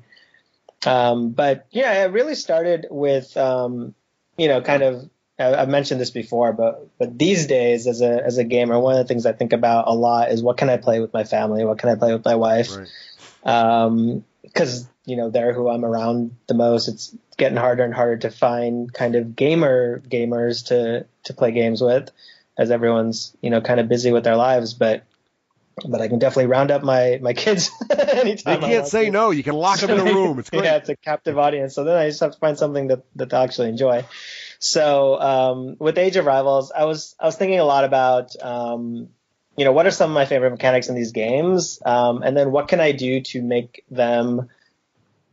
it a better experience for like my wife and I to play together on like a weeknight, for example. Right. Like we watch TV maybe for 45 minutes, and then we want to do something else, but we don't necessarily have the energy on like a Tuesday night to bust out like Through the Ages, right? And like set it up and remember all the rules and spend hours on that. That's good for a weekend, but so I was trying to make something that we could just, play on an iPad or on our phones in like 15 minutes and just try to focus on the interesting choices. Because for me, the interesting choices in a board game are the best part. So that's why, I really like Hearthstone, for example. I really like CCGs, but deck building is this kind of thing that my wife's probably not really ever going to get into, Yeah. Because it's in games like Hearthstone or Magic the Gathering, half the game is building your deck, but that's kind of happening on a level that she's not particularly interested in. Right. So I get it. I wanted to make kind of like a CCG that didn't have the deck building, or at least not as much of it. And board games are great for that. They don't typically have any kind of prep you have to do. Right. But that also makes them arguably a little bit less replayable. So I was kind of trying to go for something that was replayable, had a lot of content, had a lot of cards, had a lot of mechanics, but you don't pick any of it ahead of time. The game will just choose for you. The game will just throw you in there. Every turn is just a very simple, here are 4 cards, pick one. Here are 4 cards, pick one. That's really all you do in the game. And then there's a combat phase where you have to assign some damage, which is the other thing you do. But mostly it's just here are 4 cards, pick one. So I wanted to have it simple at that level, but then have so many cards and mechanics that no 2 games would ever play the same twice. And then put all this in an app. You have the different, I don't know what you call them, but the heroes? Factions, mm-hmm. Yeah, the different rivals. Yeah, which kind of gives you sort of that a little bit of a deck shift, right, when you pick one of those people, right? Right. You get exactly. It's like extremely limited deck building. You get to guarantee up to 3 cards. So there's 16 cards you draft in every game of Age of Rivals. So you can control 3 of those, which, felt like the right number to me, where you can sort of bring a strategy into the game. But if you don't, you can still be competitive. Right. I love it. Cool. Yeah. Very cool. So that's what I when I was looking into it today, I don't really play games like this, but I'm fascinated by the process. And I saw that over and over again. So many, it's extremely well rated, first of all. And second of all, so many of the comments referred to it as like that limited deck building to kind of be like almost like a sweet spot, like a perfect balance between, those guys that are constantly net decking everything out, and then guys like me that wouldn't want to worry about that. And you've sort of built that into your game, which is great. Yeah, I mean, even me as a fan of Hearthstone, like I played Hearthstone for like a year, and I would just try things, But then once I went online and started seeing what people who are really good at it were doing and all the decks they were putting together, it a little bit kind of sucked the energy out of the room for me. Right. Psychologically, I was like, okay, well, this seems like the best thing, and all the funny stuff I was trying doesn't kind of seem silly now, and I don't know. It took away something for me. It's like you ever those with the Prima guidebooks for games. Yeah. I always find when you used to buy games at GameStop, I don't really anymore because I digitally download everything. But they'd always try to sell you the guidebook the moment you buy the game, and I always thought as soon as I buy the guidebook, I find the very next day I don't care about the game anymore because it kind of ruins all the discovery for you. Like, you know what I mean? And I feel like when you read, like, the fun of those games is discovering the right builds. And so when you can just go online and someone can tell you the right builds, I think it just kind of destroys the mystery of the game, right? Kind of. Mm-hmm. It's kind of like solving the puzzle for you in a way. Exactly. One of the things I really like about Age of Rivals that I find really compelling, several things, but one is this is why I was asking about the art, because I think your vision combined with your artist choice just hit so well, because the theme of sort of civilization building combined with, I just love that stained glass kind of look. That's how I would describe it on the menu system, combined with sort of that I don't know the art style you would Egyptian. I don't even know what to describe it as, but it just all works really, really well. Which came first, the theme, the art? Like, what was your vision for that? It was kind of like, I know you said the mechanics were inspired a lot by board games. Was the theme inspired by your favorite board games as well, or is that a theme that's always appealed to you? So that came from the direct inspiration for that was the intro sequence to the animated Beauty and the Beast. Oh, really? I can know what you're talking about. Yeah, that whole stained glass kind of like they're telling the story with the cool music and everything. Yeah. But really we're working on a budget, right? Like we're an indie studio. We can't really do whatever we want to do. So I started out thinking, okay, what are art styles that we can actually execute on our budget and that our artists can execute on our budget? And I came up with a list of like 8 art styles, of which the stained glass look from Beauty and the Beast was one. Narrowed that down to like 4 or maybe 2 or 3 that seemed realistic, but then wasn't happy with them and went back to stained glass, which was kind of on the border of like, can we pull this off? I don't know. It's like kind of right in the gray area. Let's just try it. And it worked out. So it did. It looks awesome. It definitely works. Yeah, absolutely. Yeah. I still wish we could do, unique art for every card, but out of scope, out of budget, unfortunately, at the moment. Yeah, but I think the way you handled it, I don't know that you notice it. I don't. Some people actually say they're glad that it is the way it is, because it helps you figure out the type of the card much faster. Yeah, I almost get the think feeling, it works. Yeah, I feel like it's a more of like an intentional design, like an icon mess than art, which I guess maybe takes away from the theme a little bit. But I like it. I think it works. Speaking of liking it, another thing I thought that was pretty cool, and I'm curious how you did the discovery on this. If you just sort of guessed right the first time, have written enough software to know it, did you test with people? But you do a really good job with the tutorial mode and the progressive complexity, because like you said, the game itself is pretty simple, but there's a lot of tactics or strategy in the game, buried in the game but you don't need to know it all to start. I feel like you can't get there without really a lot of forethought in that area. Like, was that just intended from the very beginning to have that sort of a style, and how did you kind of work that out and get that right?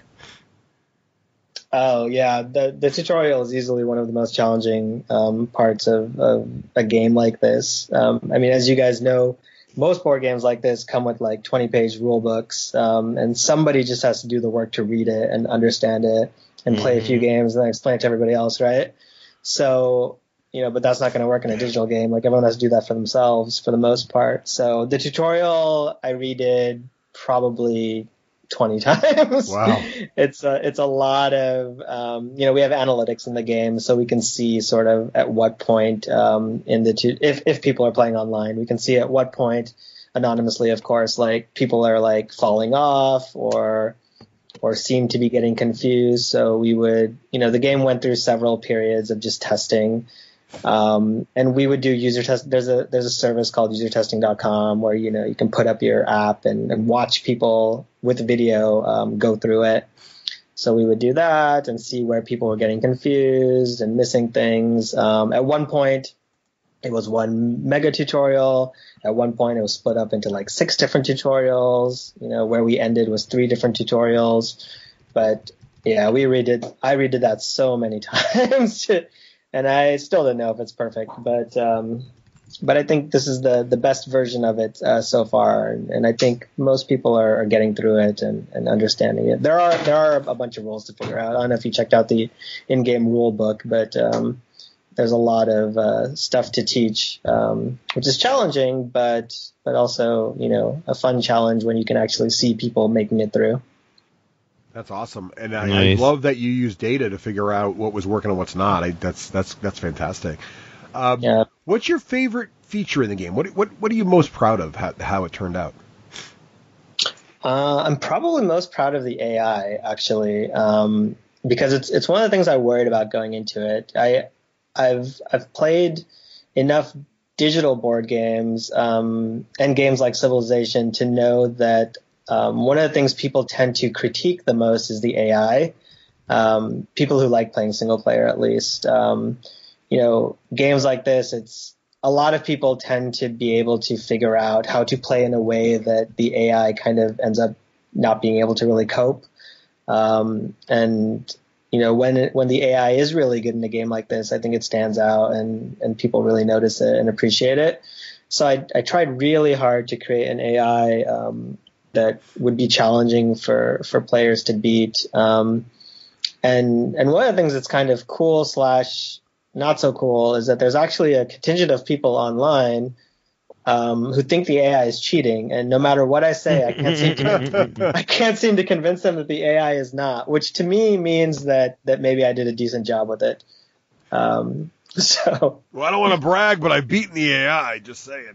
Good. No, I think it's good. I think so. It's not cheating against Russ. No, at least not on normal mode. That's good. I mean, the point of the AI is to get people comfortable enough with the game that they'll hopefully venture out into multiplayer, go online. Right. Yeah. So it's not meant to be unbeatable, right. But it is hopefully fun to learn against. Well, I think where you get into trouble, but there's a lot of subtle.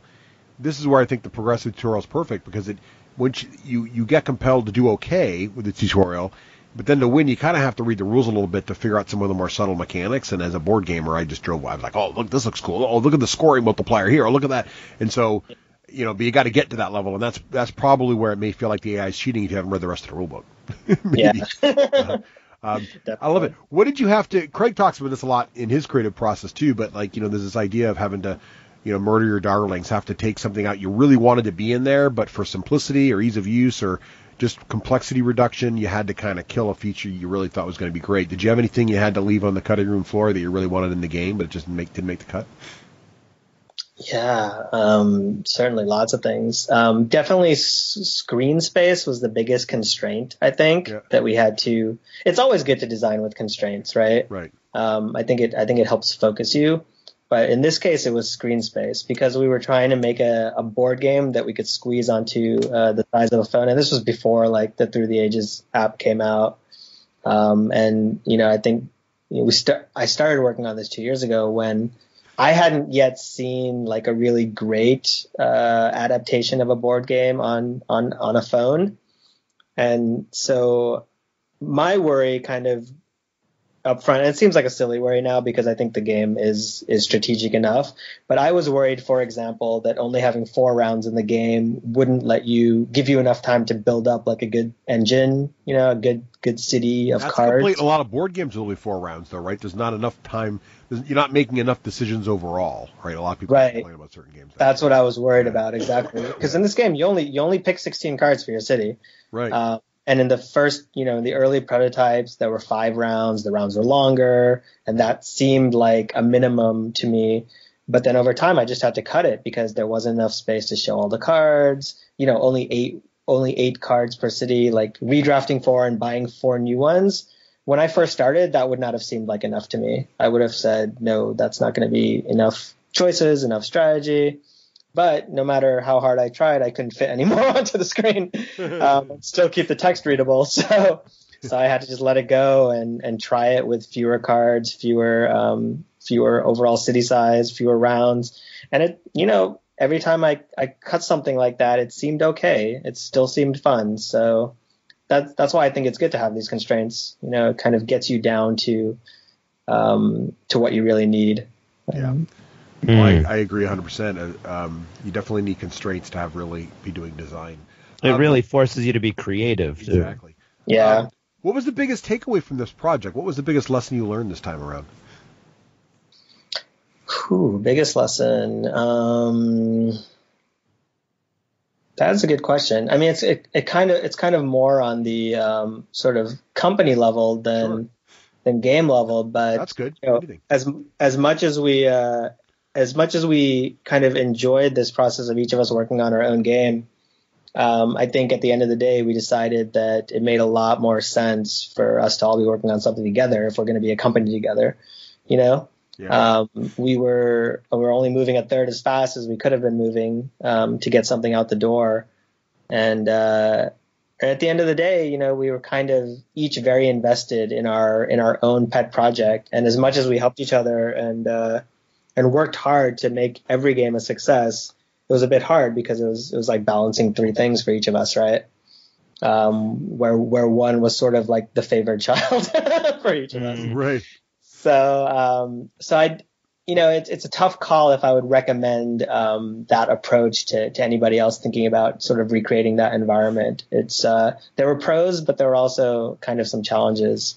And even the 3 of us, at the end of the day, decided that it made a lot more sense to work on something together for our next project. So awesome. So speaking of next, what's next for you for Age of Rivals or for anything you're working on? What's your next big project?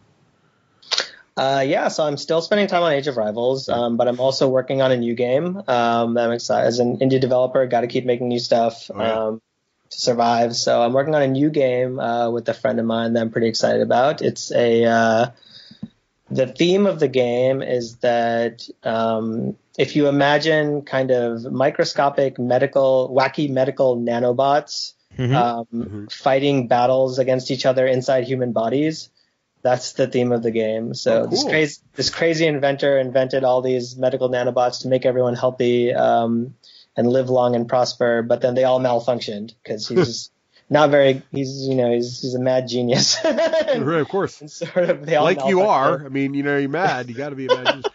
Yeah. So they're making everyone kind of crazy, like not in control of their bodies anymore. So he invents a version 2, a patch to the problem. And you're in charge of taking the updated good nanobots and sending them into everyone's bodies to fight and reprogram the bad ones. So that's kind of the theme of the game. It's a very different game than Age of Rivals, obviously. It's sort of like a puzzle RPG type game, but we're having fun working on it. And excited for that one to come out. Is it going to still have that board game mechanics feel, or are you going more of a video game style on this one? This one's a little bit more of a video game style, cool. But it's going to have a healthy kind of fun strategy layer. Despite that, I can't get the board game out of me completely. That's all right. I love it. I do like to jump around and try lots of different things from one project to the next. Well, I think that's what makes it feel fresh and new, though, is if you can kind of meld different influences together into something new. I think that's awesome. It's fun having 2 projects at the same time too, so you don't get burnt out on either one of them. Yeah. Right. Yep. Yeah. Well, that's awesome. Well, Vijay, thank you so much for taking the time out of your busy schedule and sharing with us that story. That's a great story. Yeah, really that's awesome. If people want to follow you, see what's up with you right now, learn more about Age of Rivals or anything else coming from you, where should they go to find you on the internet? Their Age of Rivals has a Twitter account at Age of Rivals. That's a great place. And then robatogames.com is where you can find a lot of information about the game. Great. Well, thanks again, Vijay. We really appreciate having you on the show, and best of luck with your new project. Absolutely. Thank you very much. Thanks a lot, guys. This has been a lot of fun. I thoroughly enjoyed myself. Nothing to worry about. Say easy peasy. This is Total Fangirl. Regular Jane most days, total fangirl when the moment strikes. Han shot first. Starbuck is a guy. And Lestat, now there's a vampire.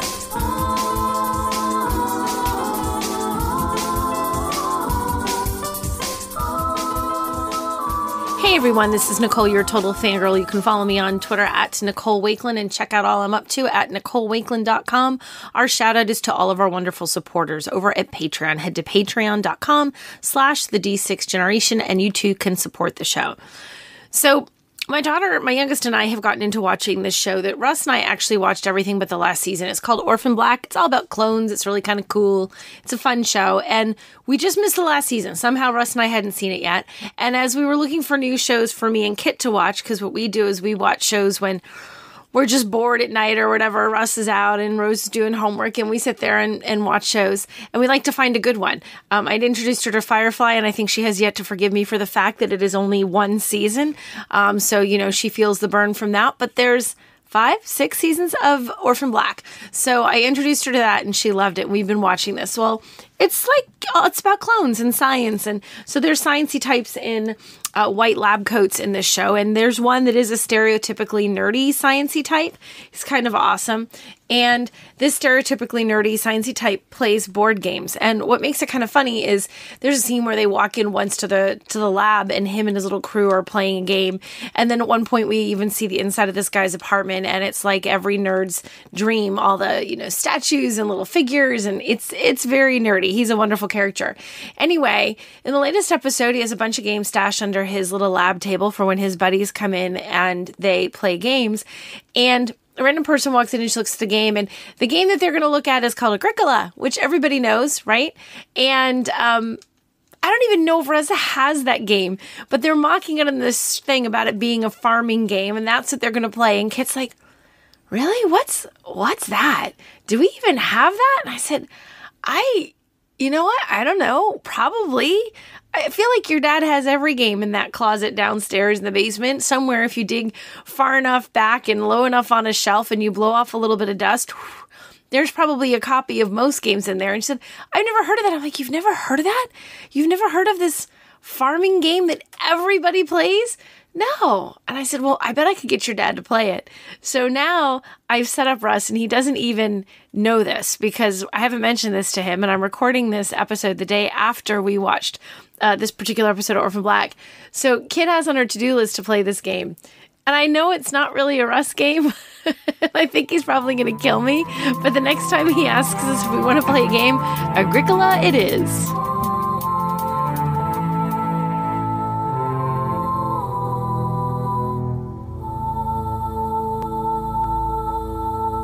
Hey, welcome back. And now, you know, Craig, I figured we haven't talked about this in a while. Yes, and I think we may have actually done a segment like this before. I think we have. When you've been podcasting for almost 10 years, if you did it once back in like 2010, 8 years ago, is it safe to revisit a topic like once every 8 years? I feel like that's probably okay. I think it is. I think it is okay. So what I thought would be fun is Craig and I have been doing a lot of work lately. I would say, well, pretty regularly now, but really very lately on painting large armies rapidly.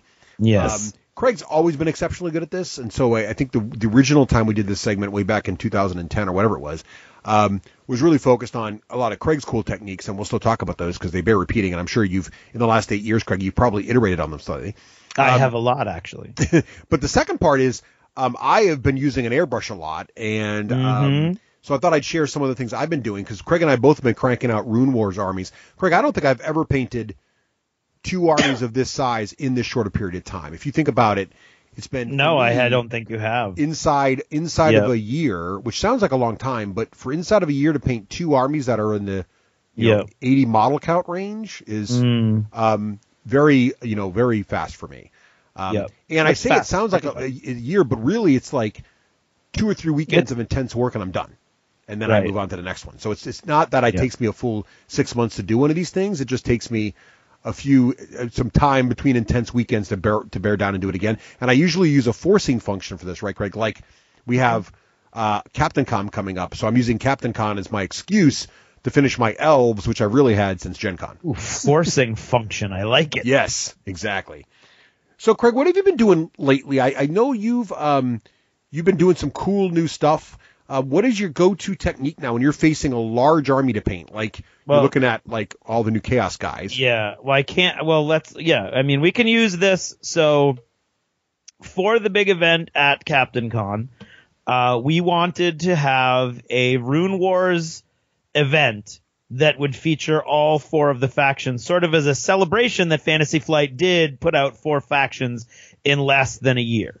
So we wanted to have everybody represented. And the problem was that the Uthuk Ilan, the demon worshipping barbarian faction, came out a little later than anticipated, and Russ and I were a lot busier towards the end of this year than we generally are, and it generally is a busy time of year.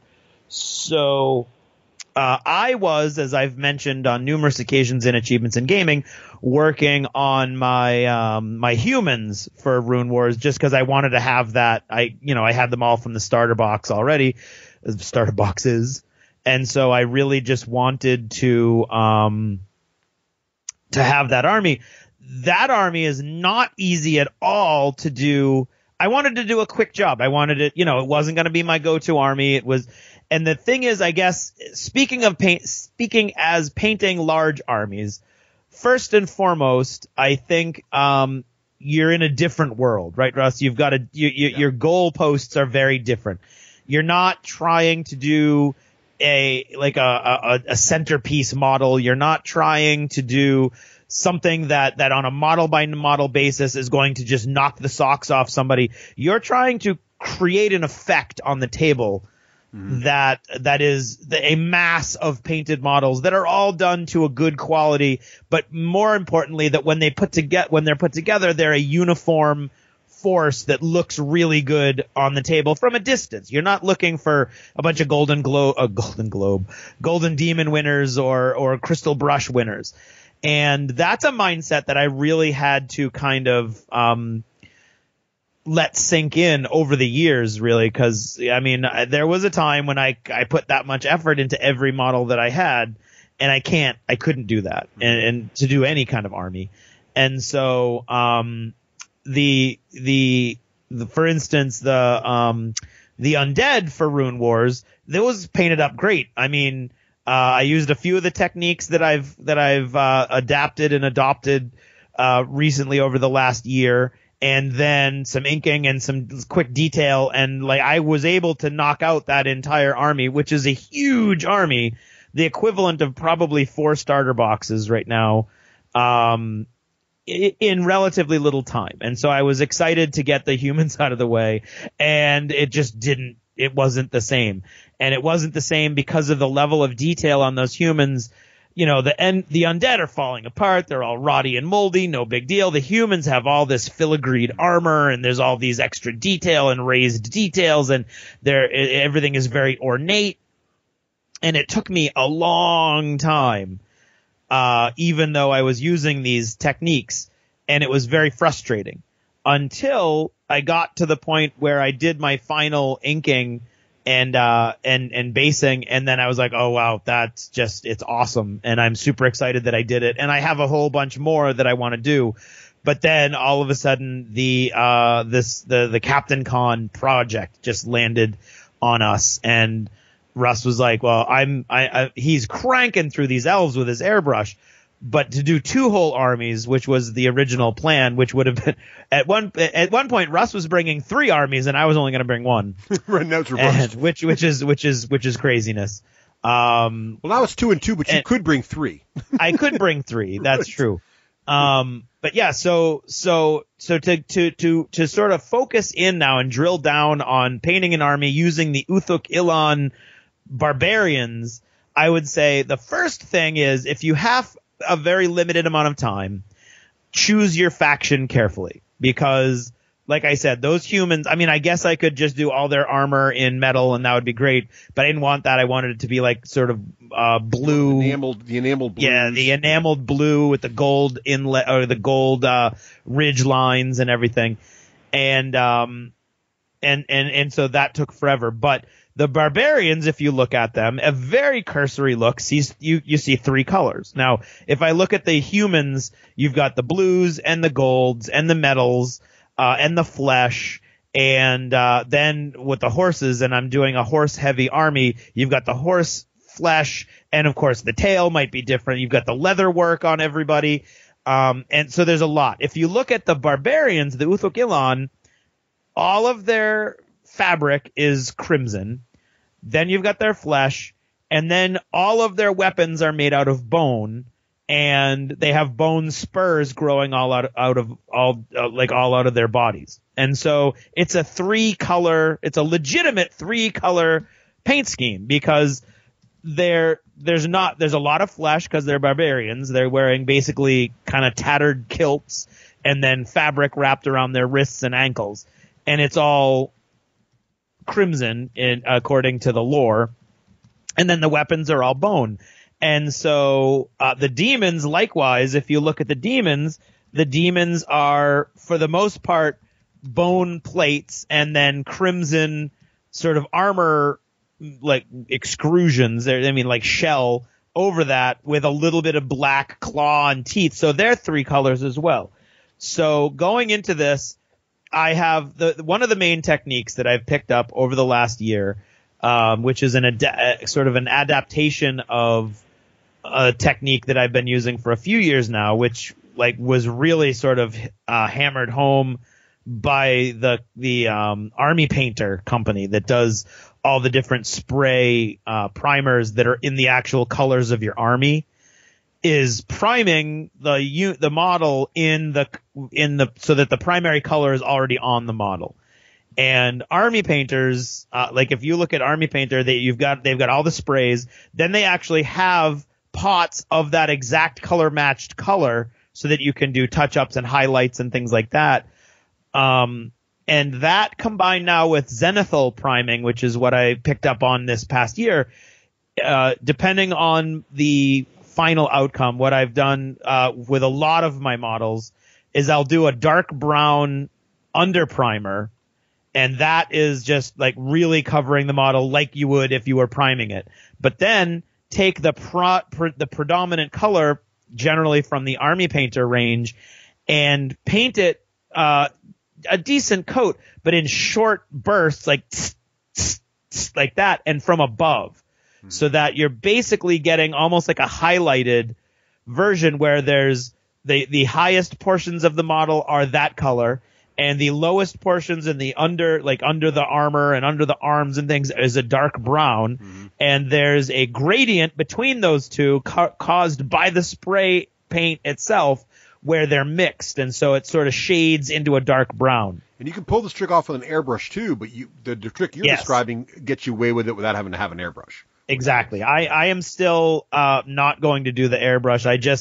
I hear Russ's praise of the airbrush, and I keep thinking that it would be really cool, and I see the detail and the cool effects that he gets done, and our friend Dave, who's heavy into airbrushing right now, and I get it. I get that it's got all these cool possibilities, but to me, I don't know, there's just something, it still feels like it would be a lot of work. It feels like it would be a lot of like cleaning up and setting up and then tearing down, whereas I just really like to be able to grab my paint tray and bring it upstairs and just start painting. You know what's funny about that? So I agree with you, actually. It is a lot of work. And so I've kind of set up my area now so I can pull the airbrush in and out pretty easily.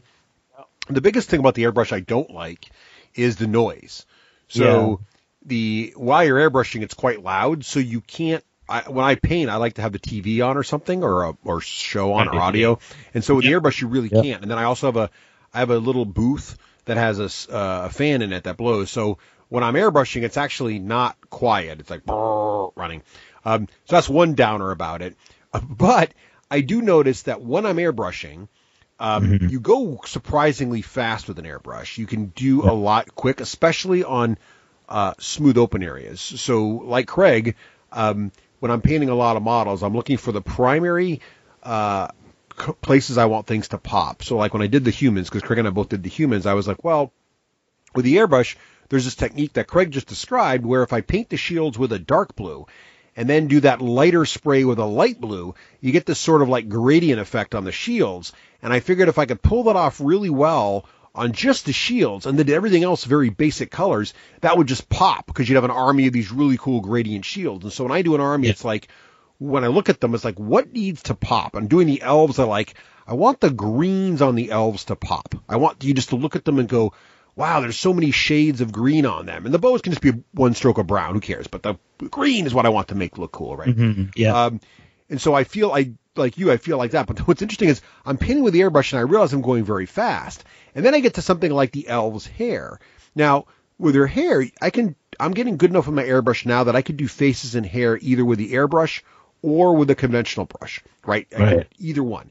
And I find when I'm doing the hair with the airbrush, in my mind, I'm thinking, man, this would be so much faster with a brush because I have to go very slowly so I don't, miss. And so I'm like, I should just brush these. And then so I did half of them.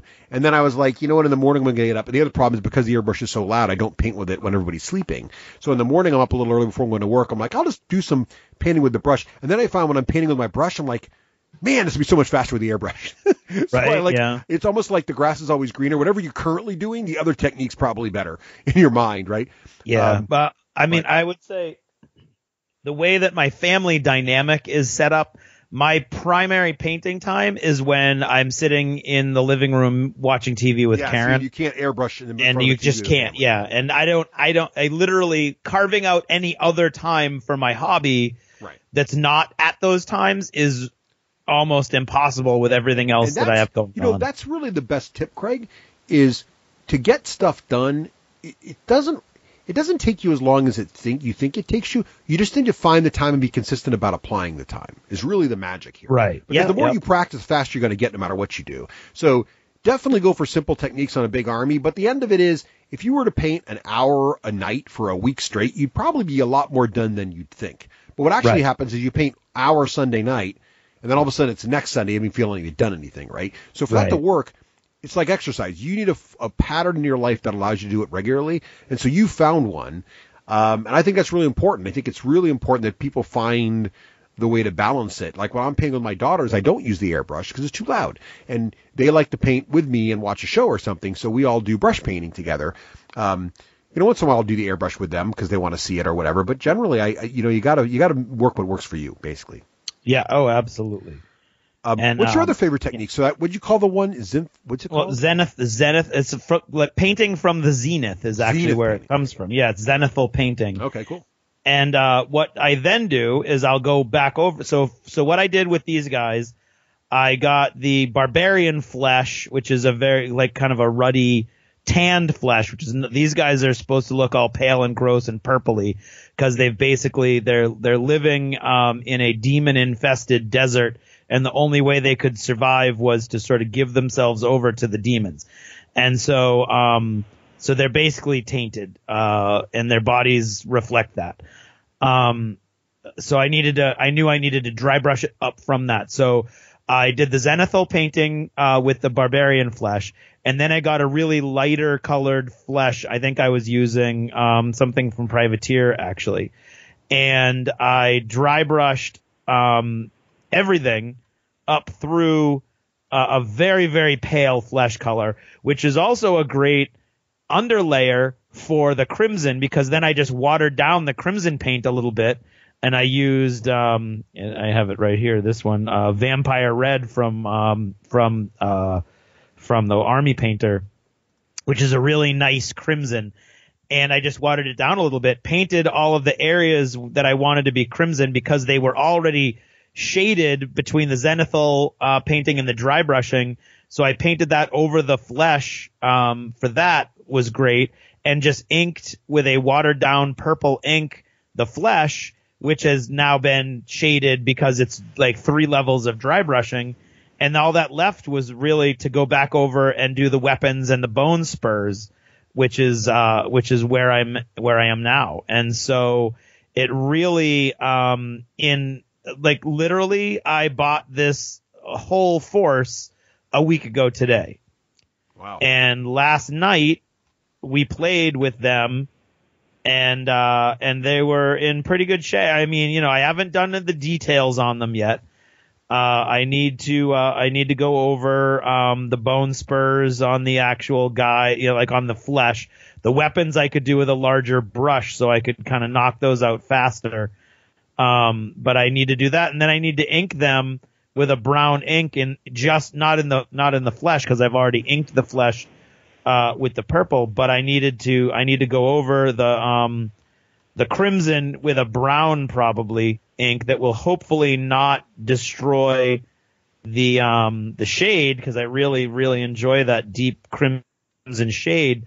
But it's going to just do one more sort of layer of the texture of the shading, of the shadowing.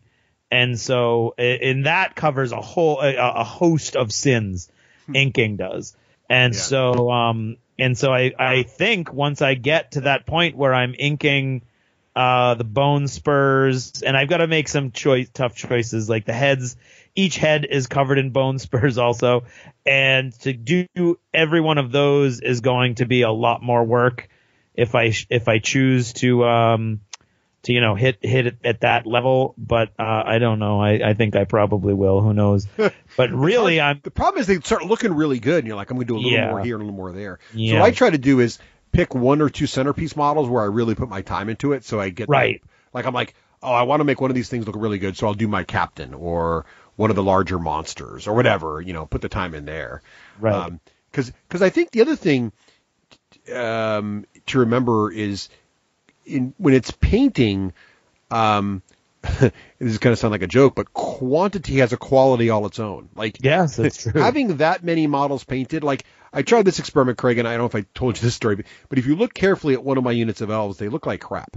And the reason they look like crap is I was early at the gaming store one day and I really, really wanted to paint them. And I hadn't assembled them. I hadn't primed them. Mm-hmm. And like a 5-year-old, I assembled them and painted them right over the plastic with no primer. Oh. Right? And if you look at them up close, they look like crap. But from 3 feet away, they just look so much better than a bunch of gray dudes because they're with bows. So like having 50 elves painted, even if there's really only 3 colors on them, flesh, green outfit, and a brown bow, really looks good from 2 feet away. Right? Yeah. And so, I mean, I'm doing more than that to the guys, but not a lot more than that to the guys. Like with the airbrush, I can do like Craig's mentioned, a little bit of the zenithal painting and a little bit of the, you get a two-tone, maybe some ink on their faces after I hit them. But all these techniques are super fast, right? You can do like 20 guys in like 10 minutes. So like it's a great look, but it's not as much work as you think. And once you get, like, the other thing I try to do is like I'll do a block of guys. So in Rune Wars, the minimum unit size is 8 guys for most of the infantry, and I'll have like 4 units of that, right, or 6 units of those. So I'll do a block of 8 elves, and then I'll go do something more of a centerpiece model to break it up. So then I'll do one of the larger, like, giant walking tree things, and then I'll go back and do another unit of 8 elves. I can crank out one of these units of 8 elves in about an hour and a half. So it's not really that long. But instead of doing, 4 hours straight of straight infantry elves, I'll do an hour of those guys, and then the next hour I'll do one of the trees, and we'll take a break for the day. And the next day, 2 hours, we'll do another block of 8 and somebody else. And now after 2 days of that, you've got, 16 elves done and 2 monsters done. You're like, ooh, now my army's like half, getting pretty close there. So you can, and there's a point that all of a sudden you're like, once you feel like you're more done than not done, it goes from feeling like there's so many guys to do and you're never going to get done to, oh wow, this is coming together. I can't wait to see the whole thing finished. And you just get faster at it because you can taste the end. If that makes sense. Yeah. Oh, absolutely.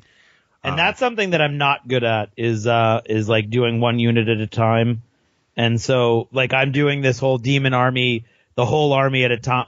Like I'm doing sort of like all of the bone and then all of the red and then, and it does become a grind. It's not so much with the demon worshippers because they're going fast, but it became a huge grind with the humans because there wasn't a lot of advancement in each particular set painting session.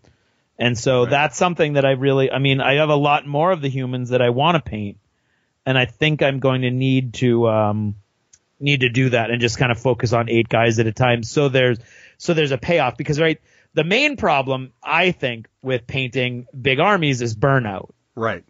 Because if you're not careful and you don't pace yourself, you're going to work like a dog for a couple sessions and have very little to show for it. And unless you can keep your eyes fixed on the prize and kind of see through the haze of the work you're doing now to the end result, you can really lose heart and kind of set everything aside. And that's happened to me on more than one occasion where I've just been working on an army and I just exhaust myself and I'll finish a chunk of it and just say, you know what, I'm not going to do anymore. And that's a real shame. If you're putting all this time and effort into it, you want to, you want to finish it. Yeah. And I think that's, I like to do a unit at a time too, because when you get one unit done, I take a couple pictures of it. I tweet it out there. I share it with friends and you get that validation like, oh, that looks great, and so it drives you to do a little more. Because I've tried doing what you're doing, Craig, and doing everything at once. And there's that great payoff at the end when it's all of a sudden all done. But I need that little sort of like that little checkpoint of, ooh, look at this cool thing. No, I agree. To finish it. Yeah. Cool. What's one other good tip we should give before we run out of time here? Well, I would say, the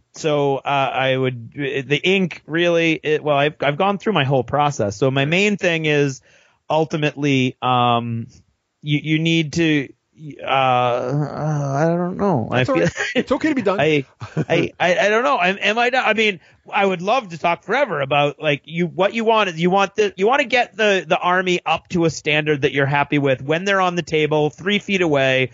Do they look like they're gorgeous and they're of a piece?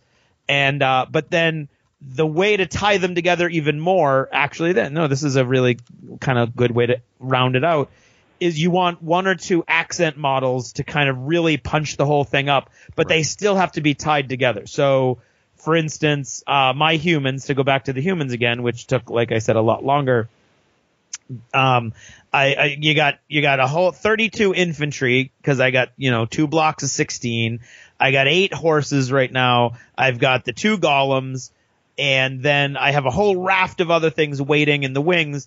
And then I have the characters, and I was working on the characters, and the characters are really where I can spend a little more time. The unit champion, the standard bearer really kind of stick out in the unit, but they still have to look like they're from the same army. They can't look like, a golden demon winner did that one and an 8-year-old did the rest of the army. So you don't want to have that much of a disparity between the two. But you want to have it punch up the whole unit. And then ultimately, especially in Rune Wars, where you're going to have at least one sort of general model, you really want the, I did the one that came in the starter box, the elf, the human woman that was raised by elves, whose name escapes me. And, I think it might be Kara Wraithstalker. Does that sound familiar? Yes. Yeah, and so I was able to spend a little more time on her, and that was fun. That's where I finished that army up. Was I had her at the same level as everybody else because I was painting her along with everybody else. But then I was able to go back and do a little more work on her patched cloak and do a little more work on her bow and the quiver of arrows on her back and her face and her hair. And the base has a lot more detail than anybody else's base in the army. And so I think ultimately that really kind of kicks it up a notch where you've got the army and it's all kind of a piece and it all sort of works together. But then you've got this centerpiece model, if you will, in some game systems or a general or whatever it might be. And that's where you really kind of lavish a little more effort onto that model so that when all is said and done, you've got that. piece, and it kind of ties it all together, I think. Yeah, and that's great advice. And the only thing I would add is one of the things I did to start convincing myself not to spend too much painting on a single dude is try this test yourself. So take one of your regular infantry grunts, like in this case, like an elven archer, and paint him with just 3 colors, like the bare minimum things you want, like do his face, do his hair, do his bow, do his outfit, right? Just green outfit, not even any shading, just do the basics. Put him 2 feet away from yourself. Then take another elf and paint him like you would paint him if he was like the greatest thing you're ever going to paint, right? Mm-hmm. And then put him 2 feet away from yourself. And then look at both of them and see what you actually notice as differences. Right. And that's all you've got to add to the base coated guy to make him good enough, right? Yeah. And if you do an army that level, and you'll find it's like little things like, oh, if I just make the tip of his arrow shine with a really bright silver, it makes it pop. Or, oh, but adding that gold trim to his cloak, I don't even see it from 2 feet away, and that took me 20 minutes a guy because it's so hard to do. You know, so things like that, it'll really help you break down and focus on what really matters to make the army look great. Because don't forget too, in these tray games, the games where the guys are filling out trays, it's so hard to see a lot of the model anyway. So don't, I really, more power to the folks who's put all these hours into each model. But I think you'll really be happy with the results. And you get to the table faster, which is more fun. Yeah, absolutely. Well, cool. Hopefully all of you found this a little bit helpful.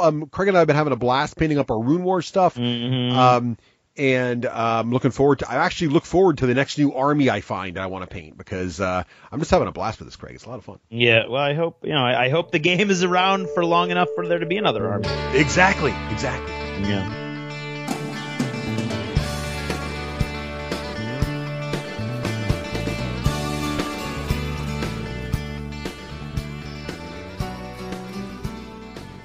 This Did You Ever Notice is brought to you by all of the people who stuck with us through that weird, strange Patreon debacle a couple of months ago. And the people who have rejoined us since then. And the new people who have joined us since then. And hopefully we'll be reaching out to you every episode from now on as soon as we can get the technological little bins and bangs and ins and outs. And by we, of course, I mean Russ. I know nothing. Today, of those folks, I would like to thank Jahan Kargar, Brian Casening, Jochin Keogh, Sean Kellogg, and Big Kids at Play. That one, at least, I'm pretty sure I got right.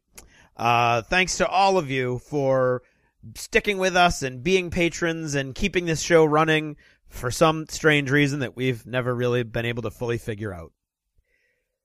Did you ever notice how easy it is to forget stuff?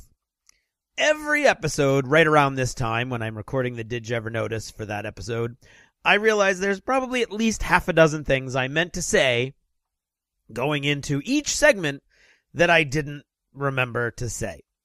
And this time around, considering we were doing kind of a tutorial, I thought it might be a good idea for me to go back and sort of revisit the things that I wanted to say to make sure that I got it all out in the open, especially since on Twitter I talked a little bit about a couple things about painting fast armies. And so this is not so much an editorial at the end as an addendum to the overall show, really. Just a couple of last thoughts I had about speed painting.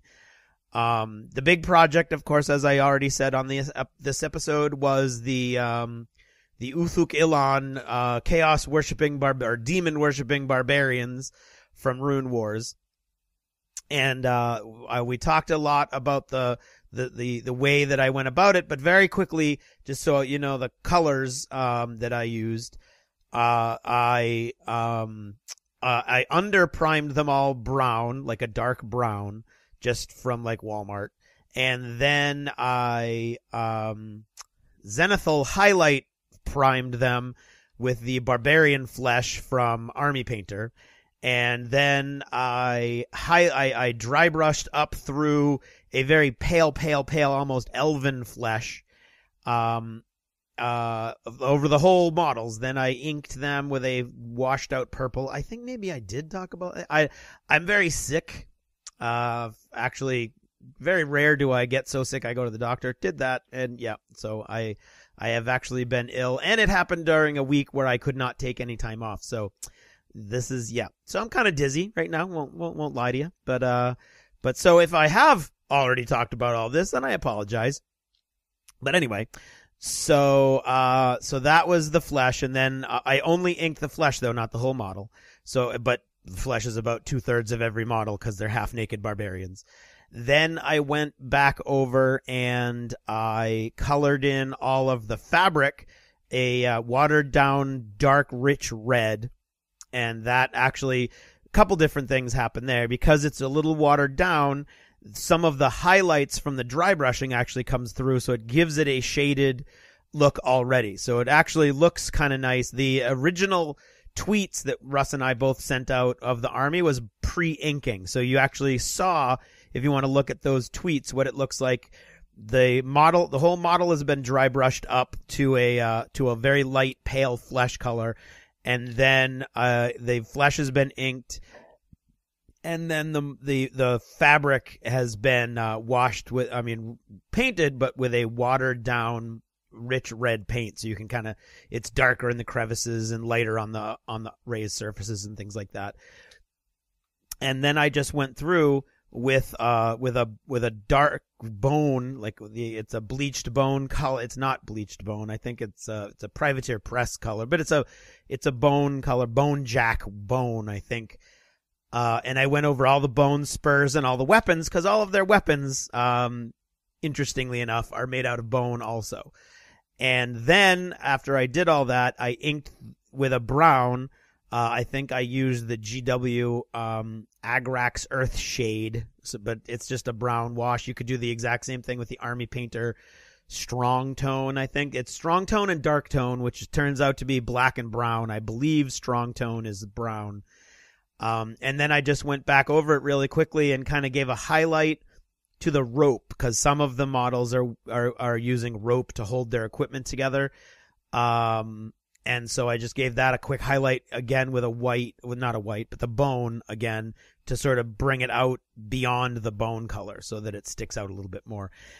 And that was the whole, I didn't wash the flesh, obviously, although I kind of did, where the bone spurs and the flesh are all intermingled, and I tried to do each individual bone spur, and it was just going to take too long. And the point being to paint an army fast, I decided, well, let me try one, and I did a test model, which is a key thing to do. And I just did a light dab of the ink over the whole area where the bone spurs were, and it did what it's supposed to do. It kind of went into the recesses where the bones are coming out of, and really kind of pointed up those parts of the model. So that was great. And that's it. Then I used, and I don't have it with me, I apologize. But Games Workshop does a bunch of technical paints. There's paints that actually have special effects built into them, and one of them is a cracked earth special effect, which you really have to do, as it turns out, over black. So I went back over and painted the bases black, and then painted just the tops with this cracked desert earth effect.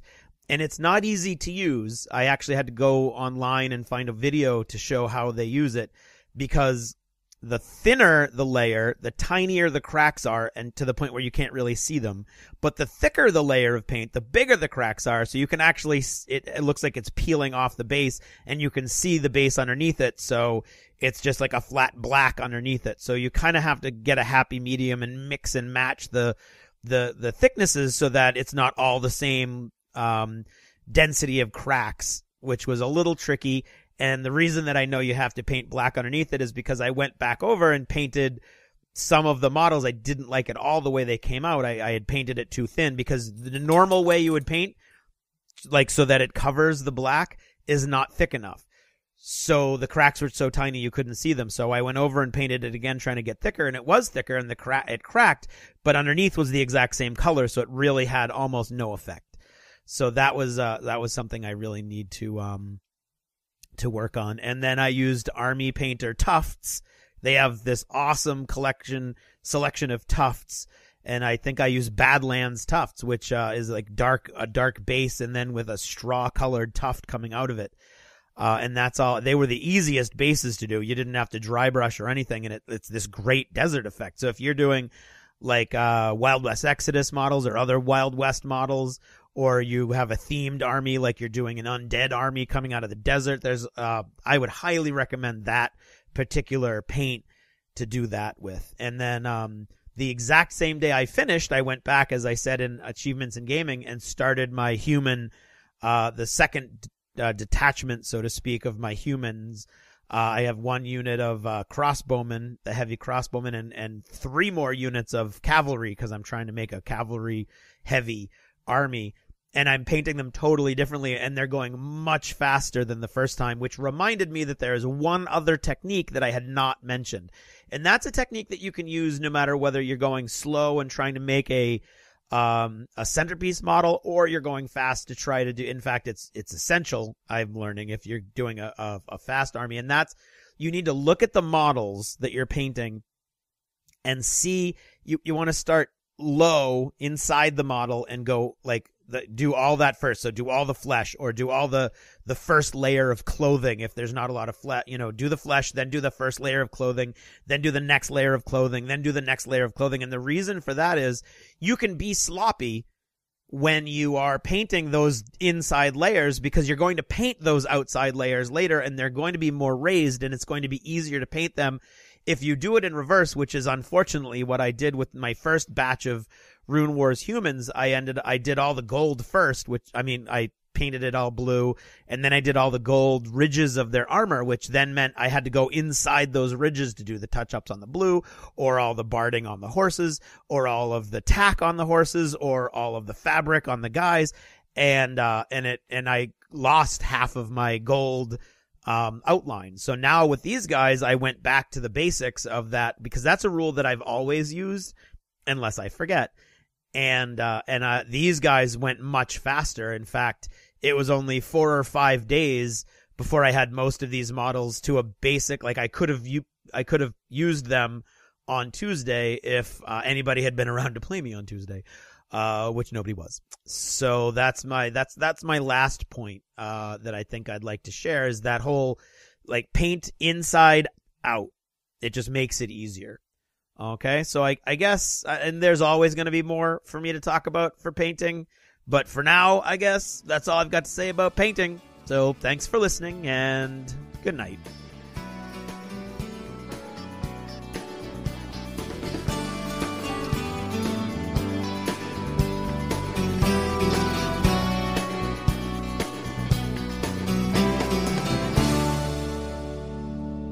Achievement unlocked! You've made it to the end of another D6 Generation episode, the podcast whose humor has universally been acclaimed as not too horrible. Please let us know what you thought of the show by either emailing us at info@the d6generation.com, or by posting in our official D6G episode thread at the top of the DACA discussions forum on DACA.com. If for some inexplicable reason you actually enjoyed this show, you can help others find out about it by leaving positive reviews on iTunes. See you in 2 weeks. Thanks for listening, and happy gaming. The theme from Total Fangirl comes from the soundtrack of The Last Night on Earth, the zombie game, courtesy of Flying Frog Productions, and is a composition of Mary Beth Magalanes. So could everyone hear Craig give a short soliloquy, please, sir? Me? Yeah, that was you. Yeah, that was Craig first. To be or not to be, that is the question. For it is nobler in the mind to brave the slings and arrows of... I just screwed it up right off the bat. Tomorrow and tomorrow and tomorrow marches on in this petty pace to the last syllable of recorded time. Something about dusty death. Out, brief candle, the candle. Life is but a poor shadow that frets his hour upon the stage, then is heard no more. See, this is you thought you were going to get something interesting. It's just a half an hour of Craig reading Shakespeare. That's right. Not reading, vaguely remembering, sorta, but not really. To thine own self be true. This above all. to. Then it must follow as the night the day. Thou canst not be false to any man. Is this a dagger I see before me? Its handle toward my hand. Come, let me clutch thee. I have thee not in it. I see thee still. Art thou not sensible to touch as to sight?